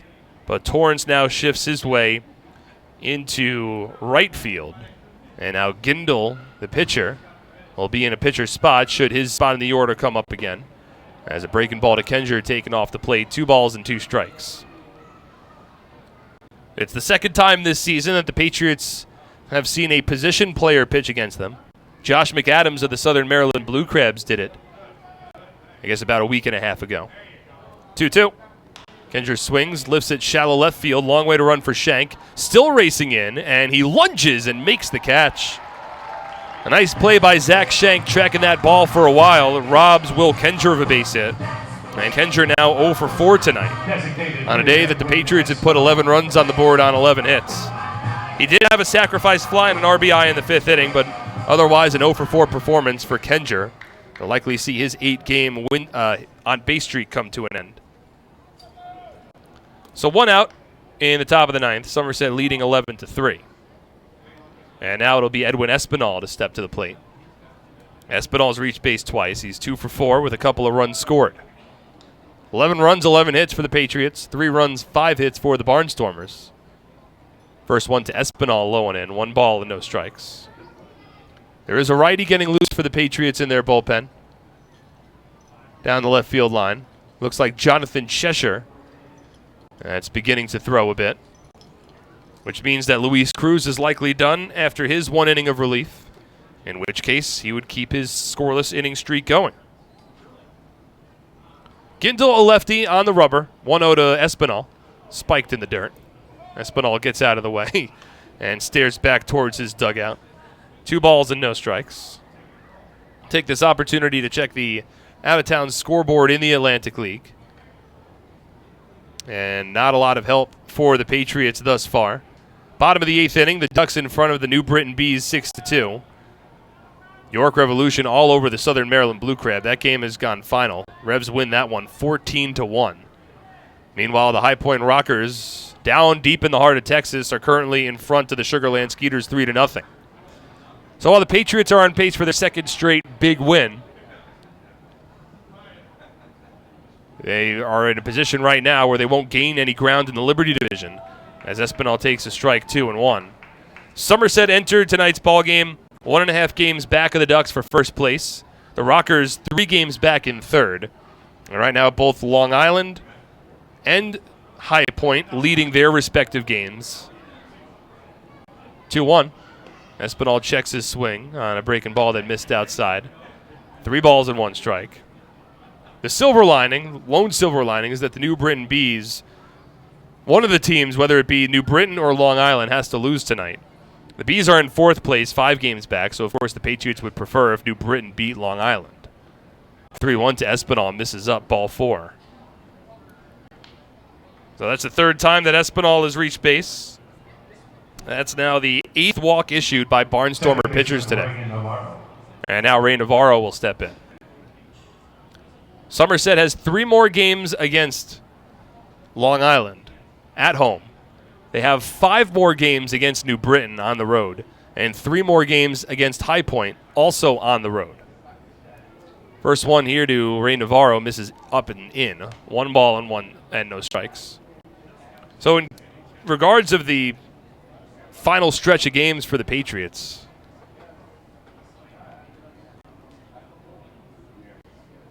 they have 14 games remaining in the first half after tonight, as Gindel steps off. Of those 14 games, 11 will be on the road. 3 will be at home. The 1-0 Misses low. 2 balls and no strikes. The Barnstormers are a team that's struggling, so the Patriots are certainly hoping to take advantage of that in the ensuing 3 games in this ballpark. Day-night doubleheader tomorrow, first pitch of Game 1 at 11 a.m. And then series finale on Thursday before Somerset returns home for a big series against the Ducks. Fastball misses up and away to Navarro. 2 balls and no strike. Or rather, make that 3 balls and no strikes. But ultimately, it's going to come down to that final stretch for the Patriots. 3-0. Upstairs, ball 4. Second walk issued by Gindel of the inning. Over to second goes Espinal. Runners at first and second, still 1 away. Patriots up 11-3 in the top of the 9th inning. That'll bring up Michael Krause. But it's going to come down to that final stretch. The Patriots, 3 against the Ducks. I mean, all season long, been looking at that last road trip of the year, of the first half rather, and that final homestand against the Ducks. That, what will be an 11-game stretch, will decide the Patriots' fate in the first half. First pitch to Krause misses low, and it goes 5-hole between the catcher Parker Morin's legs. Edwin Espinal over to third base. Ray Navarro on to second. It's a 1-0 count to Krause. And now 2 more runners in scoring position for the Patriots. Krause already with an RBI today. He's 0 for 2. Has twice grounded into a fielder's choice. 1 scored a run. He has twice drawn a walk. He has twice stolen a base. And he has twice scored a run. Espinal at third, Navarro at second. 1-0 from Gindel. Fastball misses up. 2 balls and no strikes. So Gindel struggling with his command. Again, a position player making his 10th relief appearance of the season. He's thrown 15 pitches to this point, only 4 for strikes. The 2-0 swung on and fouled off, 2-1. And look, if the Patriots aren't going to get any help from other teams in the Atlantic League with these games, the Ducks opponents and the Rockers opponents, then ultimately they can control their own fate. All they can do is win the games that are in front of them. 2-1. Krause takes it up and in, 3 balls and 1 strike. And if winning the games in front of them include winning you got to take at least 2 or 3 against the Ducks this weekend. That's an absolute necessity to win the first half. If you're able to do that, then you're able to get yourself in a position where you could win. 3-1. Misses low and away, ball 4. Third walk issued in the inning by Caleb Gindel. Third time that Michael Krause has drawn a walk today.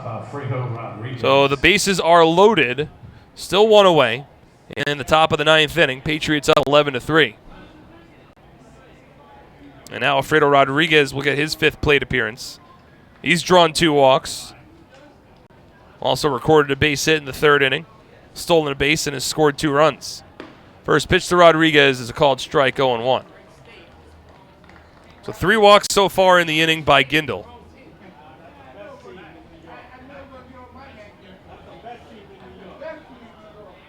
Oh, 1. Inside, 1 ball and 1 strike. Now 10 walks issued in total by this Barnstormers pitching staff.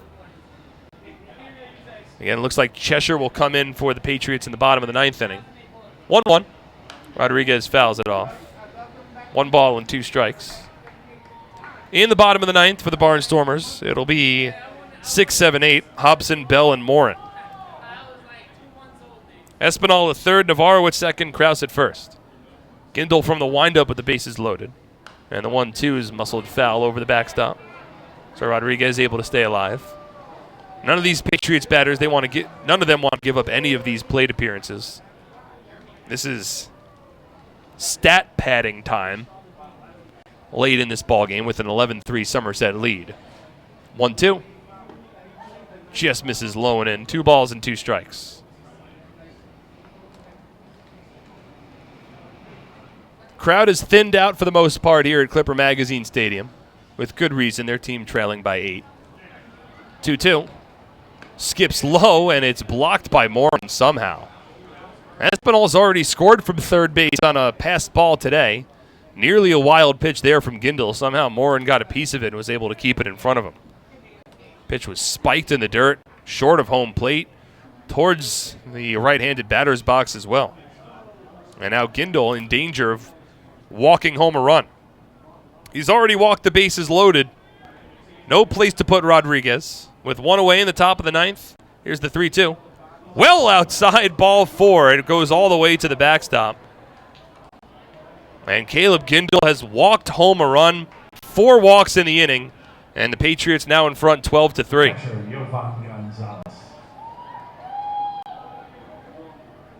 That pitch wasn't anywhere close.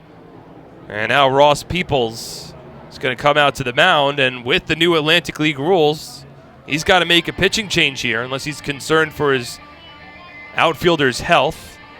And Gindel is going to exit this ball game. So we're going to have a pitching change. Zach Shank has come in from left field for the Barnstormers, and it looks like Shank will be given an opportunity to pitch here. And Gindel will have to trade in his pitcher's glove for an outfielder's glove and make his way likely over to right unless there's another defensive change that is going to be made. But the left fielder Shank is going to pitch now for the Barnstormers as we step aside for this pitching change. The bases are still loaded, and there's one away. Somerset leading 12-3 in the top of the ninth inning on SPN.TV, 1450 WCTC, and WCTCAM.com. For over 85 years, in every county across the state, we've protected the health of New Jersey, covering families and businesses through life's big moments and the small ones.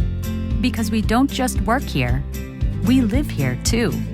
Over 5,000 local employees, all with the same purpose, taking care of you.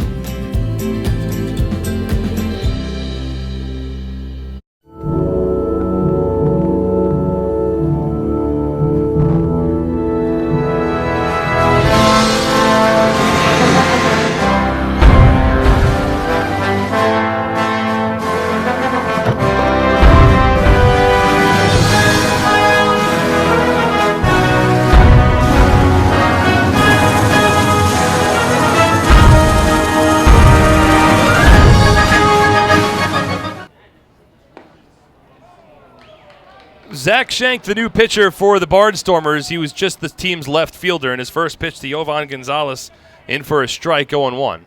Now the 0-1 to Yovi misses low and in. 1 ball and 1 strike. Shank, the second position player used by Ross Peoples tonight. 1-1. Gonzalez swings and launches it foul down the left field line, way out in front of a 79-mile-per-hour fastball. And that's a 1-ball, 2-strike count. Meanwhile, in left field, it is, well, we'll have to see, as Gonzalez takes this pitch low. 2 balls and 2 strikes. A lot of changes being made by the Barnstormers. Runners at the bases loaded here as Gonzalez chops one foul. Still a 2-ball, 2-strike count. Well, it's been a wild game. It's gotten a little wackier with all of these changes. Caleb Gindel, still don't know for sure who it is over in right field. 2-2. Gonzalez swings and taps it foul. Gindel ultimately goes a third of an inning. Allows at least 1 run. Walked 4 batters. No strikeouts, no walks.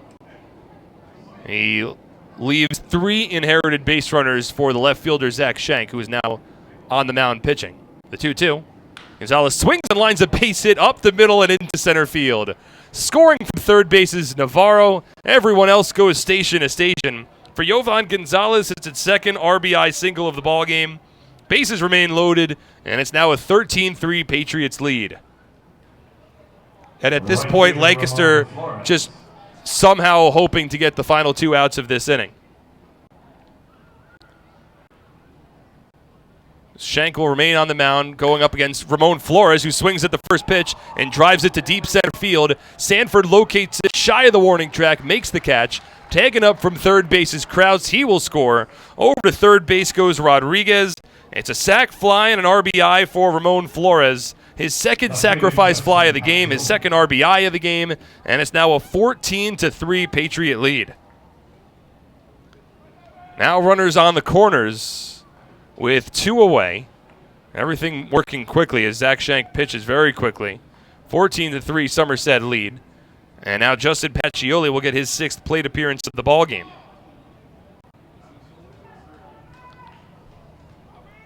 That's now 3 runs home in the inning for Somerset. First pitch, Pacioli takes a fastball up and in. 1 ball and no strikes. So 14-3. It's the second time this season the Patriots have plated 14 runs. 15 runs would be a new season high as Pacioli takes a fastball inside. 2 balls and no strikes. 2-0 to Pacioli, taken for a strike, 2-1. As Shank hovers in an 80-mile-per-hour fastball. Justin still looking for his first hit. He's 0 for 4 with a walk and a run scored. 2-1.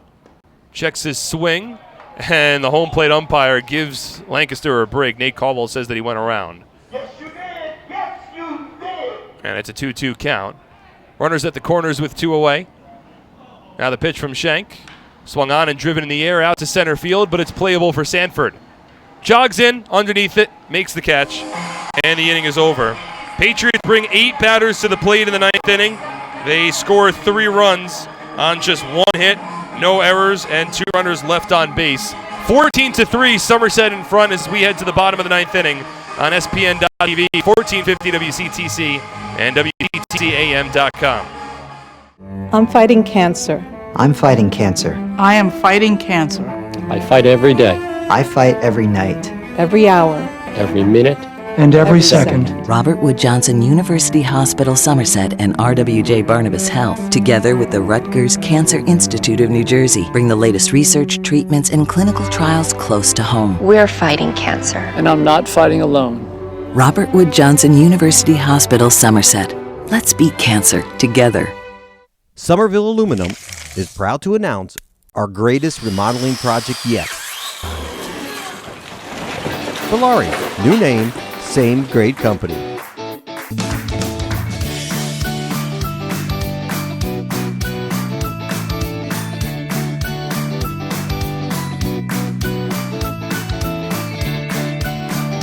Valari, home remodeling since 1950.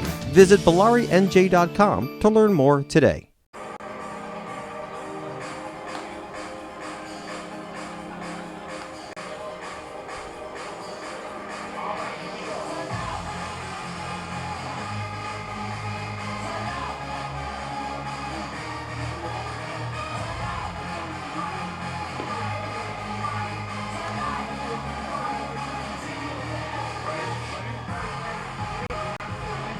We return for the bottom of the ninth inning. Somerset leading this one 14-3.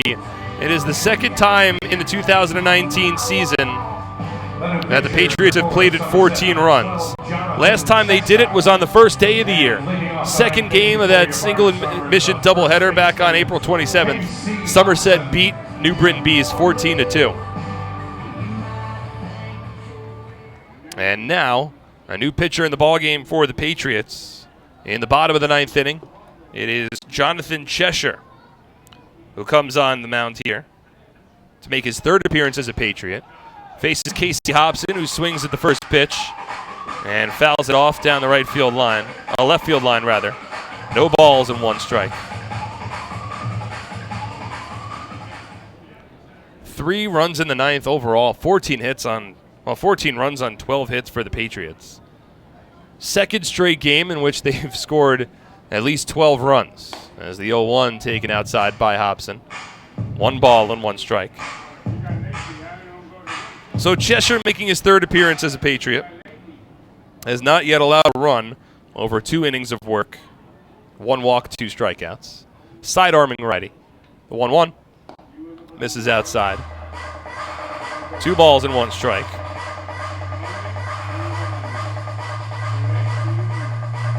Hobson had an RBI infield single in his last at-bat, a cue shot down the third base line off the end of the bat that he beat out to first as he ropes one into right field here on a 2-1 offering from Cheshire.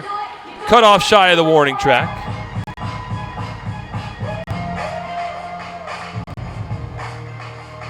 Third baseman Josh Bell. So Casey Hobson's second hit of the game. He stops at first, and now Josh Bell will step in.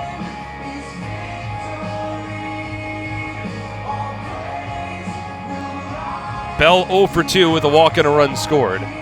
14 runs on 12 hits, 1 error for the Patriots. 3 runs, 6 hits, and no errors for the Barnstormers. Cheshire from the stretch. First pitch to Bell.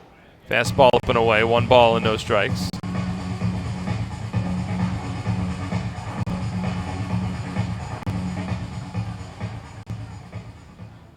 Outfield straight up, infield straight up. Bell bats from the left side here, and the 1-0 is fouled over the backstop and out of play.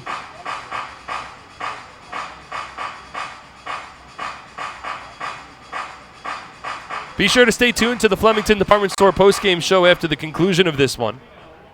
There's certainly a lot of highlights to go over with 14 runs scored by the Patriots today. We'll check out the out-of-town scoreboard one final time and set the stage for tomorrow's day-night doubleheader. 1-1. Swing and a chopper. Softly rolled down the first base line. Hits against the lip of the grass and rolls foul. 1 ball and 2 strikes. It'll be a quick turnaround for the Patriots after this ball game ends, which seems ticketed to cross over the 3-hour mark. In tomorrow's ball game, at least the day game, Somerset will bring Logan Darnell onto the mound to make his return to the starting rotation. It'll be technically his 3rd start of the season, his first start since early May. He'd made a couple of relief appearances for the Patriots since returning from the DL. 1-2. Breaking ball, drops in, called 3rd strike. And there's 1 away in the 9th inning. Bell disagrees, but won't put too much of a fight up, considering it's an 11-run lead for the Patriots.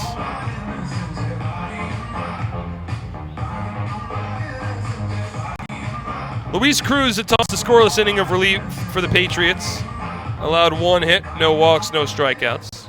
And now it's Cheshire, already with an out here in the 9th inning, hoping to get the final 2.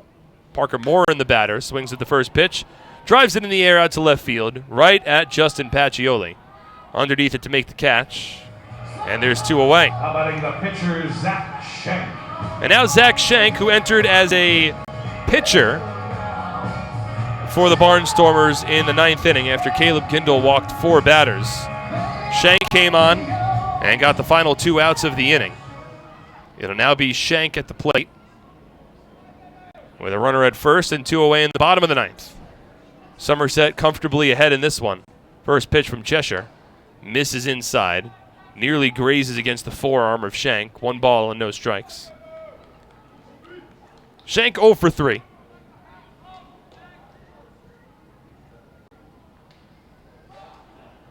Cheshire from the stretch. Now the 1-0. Fastball, letter high, a called strike. 1-1. Off the top of the dugouts. Thank you.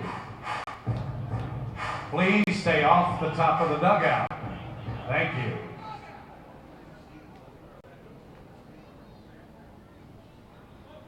One. Misses outside after a public address announcement to inform kids not to be on the dugout this late in the ball game. Runner at first, 2 away. 2-1 from Cheshire. Nice breaking ball. Works away from the right-handed hitting Schenk. And now the Barnstormers, they are down to their final out of the ball game and their final strike of the ball game.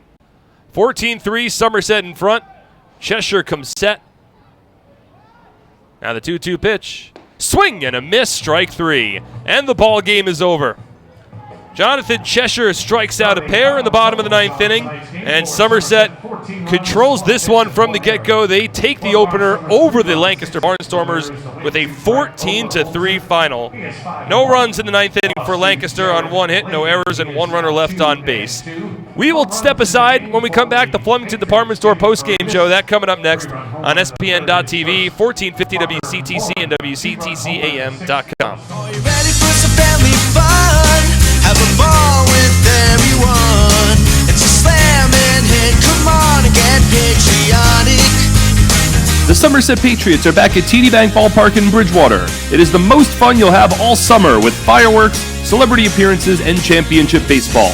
Don't miss out. Get your tickets today. It's a slam and hit. Come on, get patriotic.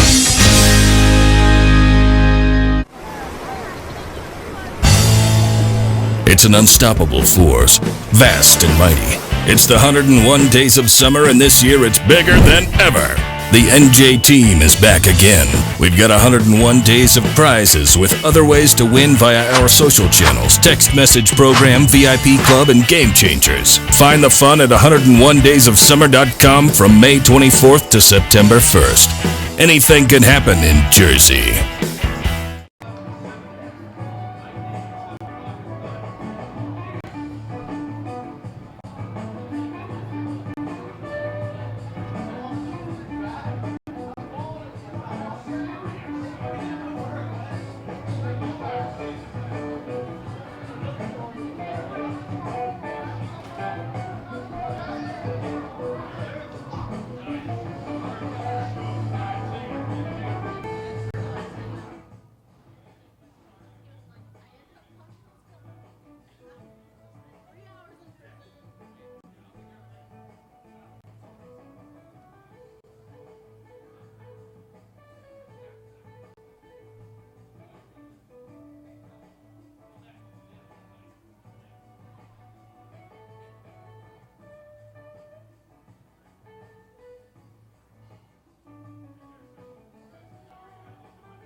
And welcome back here to Clipper Magazine Stadium for the Flemington Department Store postgame show as the Somerset Patriots defeat the Lancaster Barnstormers 14-3.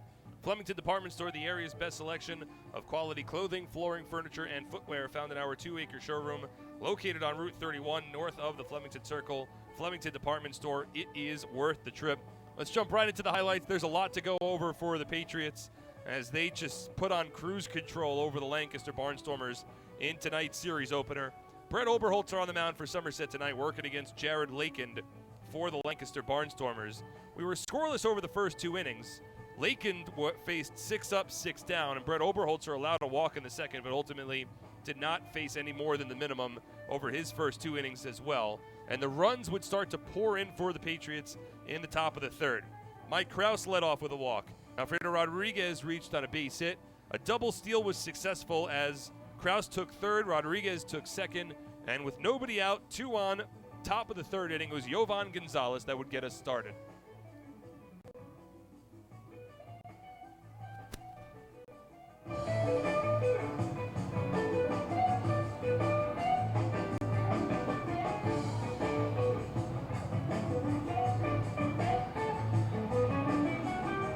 So Somerset in front 1-0. That score would change rather quickly. A sacrifice bunt from Ramon Flores brought Rodriguez over to third. It brought Gonzalez into second. Pacioli would ground out, so 2 away in the top of the third inning. 2 on, 2 out. Somerset leading 1-0, and Jimmy Paredes stepping to the plate.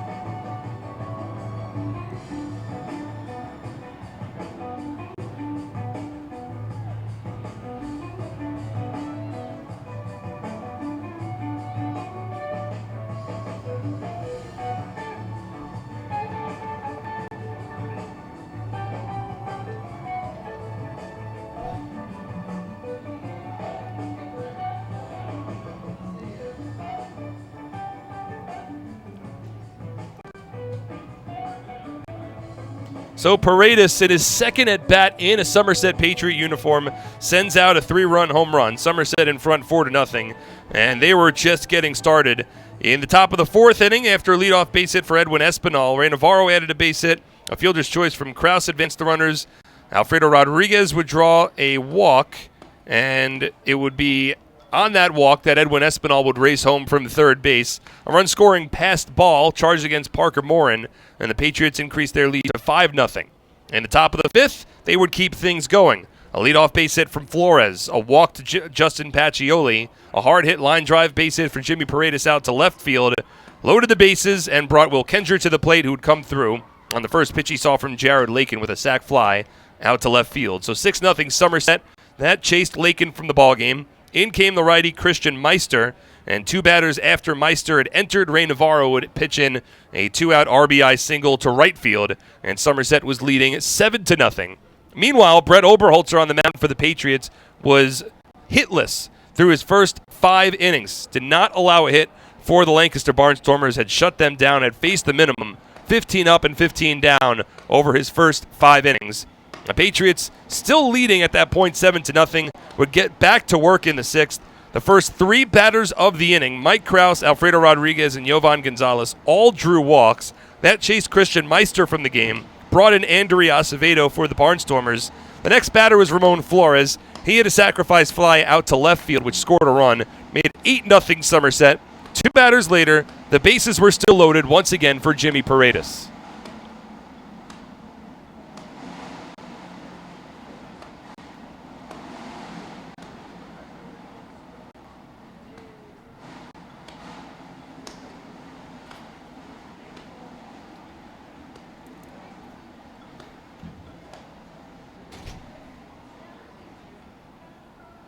So Paredes just continues to rake for the Patriots in his debut. He makes it a 10-0 ball game. Brett Oberholzer, working on a no-hitter, would come back on the mound for the 6th inning, give up a leadoff walk to Josh Bell, and then a 2-run home run for Parker Morin over the short porch and right that ended the no-hitter, made it a 10-2 game in Somerset's favor. But the Patriots would respond again in the top of the 7th inning, adding an RBI fielder's choice from Mike Krause, gave them an 11-2 lead. In the bottom of the 7th, Oberholzer would come back out again, and he would give up an RBI single on an infield single to Casey Hobson, a dribbler down the third base line, and that would make it 11-3. The bases were loaded later in the inning for the Barnstormers with nobody out, but Oberholzer would escape the jam, getting Parker Morin to strike out, getting Zach Schenk to fly out to shallow center, and Darian Sanford to ground out to short. And Oberholzer's day came to a close after 7 strong innings, allowing 3 runs on 4 hits, 2 walks and 7 strikeouts. The line not truly indicative of how well Oberholzer pitched tonight, but he does end up getting the win. And Somerset, even leading 11-3, would add 3 more runs in the top of the 9th inning for good measure, going up against a couple of positioned players that were on the mound for the Barnstormers. First 4 batters of the inning in the 9th walked, including a bases-loaded walk to Alfredo Rodriguez. Jovan Gonzalez and an RBI single. Ramon Flores added a sacrifice fly, and the Patriots led 14-3. And in the bottom of the 9th inning, Jonathan Cheshire would finish things off, working a scoreless frame, and the Patriots ultimately win tonight's ball game 14-3. Overall, 14 runs for Somerset on 12 hits, 1 walk, and 6 runners left on base. The 14 runs tie a season high. 3 runs for the Barnstormers, 6 hits, no errors, and 6 runners left on base. Brett Oberholzer gets the win for the Patriots. He improves to 5-1 on the season. Jared Lakin takes the loss. He drops to 2-2. And no save is recorded in a ball game that took 2 hours and 56 minutes in front of an announced crowd of 3,745 fans. A couple of big nights for the Patriots. Jimmy Paredes finishes 3 for 5 with a home run, a run scored, and 5 RBI. Ray Navarro's 3 for 4 with a run scored and a run batted in. Jovan Gonzalez 2 for 4 with a couple of runs batted in. Mike Krause and Alfredo Rodriguez each draw 3 walks. Ramon Flores had a couple of runs batted in. Ultimately, it's just a complete effort from the Patriots tonight. With the win, Somerset improves to 34-22, now 12 games over 500, while the Lancaster Barnstormers fall to 19-36 overall this season. Checking the out-of-town scoreboard, 2 other games have gone final. The Patriots do not get any help from the New Britain Bees. It's the Long Island Ducks taking that series opener 6-2 over the Bees over at Bethpage Ballpark. Meanwhile, the York Revolution, they top the Southern Maryland Blue Crabs 14-1. And currently the High Point Rockers ahead of the Sugarland Skeeters 3-0. That ball game in the top of the 6th inning. So the up to the second standings in the Atlantic League, again, we'll sort of have to wait for the High Point Rocker game with the Sugarland Skeeters to conclude to get a full picture. But right now, High Point leading. Somerset remains a game and a half back of Long Island. The Ducks have won 4 straight. The Patriots have won 2 straight. Meanwhile, the Rockers, for the time being, are 3.5 back out of first place, but they could creep another half game up if they're able to hold on for their lead. Meanwhile, the New Britain Bees fall 6 games back in 4th place in the Liberty Division. Meanwhile, in the Freedom Division, the Skeeters are still in first place. They're 6 games up on the York Revolution. Could turn into 5.5 depending on whether or not Sugarland can bounce back. They've lost 4 in a row. Southern Maryland Blue Crabs in 3rd place, 10.5 back, and the Barnstormers in 4th place, percentage points-wise, also 10.5 behind the Sugarland Skeeters. Our next broadcast will take place tomorrow back here at Clipper Magazine Stadium. 2 games for the price of 2 games. A day-night doubleheader. Logan Darnell takes the mound in Game 1 for Somerset against Garrett Granites. That first pitch at 11 a.m. That's when our coverage begins on SPN.TV as well as 1450 WCTC. And then on later that day, a 7 o'clock first pitch for Game 2. Thomas Dormany on the mound for Somerset against Buddy Bauman for the Barnstormers. A 7 p.m. first pitch for that game, also covered on SPN.TV as well as 1450 WCTC. A big thank you goes out to Mike Lawrence, running our boards all night long for tonight's broadcast on our radio station, 1450 WCTC. As well as a big thank you goes out to Dave Collins and the entire Lancaster Barnstormer press box staff for their hospitality for the first of our 3 nights here in South Central Pennsylvania. But that'll do it for us from Lancaster. One final time, it's the Patriots 14-3 winners over the Lancaster Barnstormers in tonight's series opener. For everyone involved with the broadcast, my name is Mark Schwartz. Again, thank you so much for tuning in tonight. Have a pleasant rest of your Tuesday evening, everybody. Good night.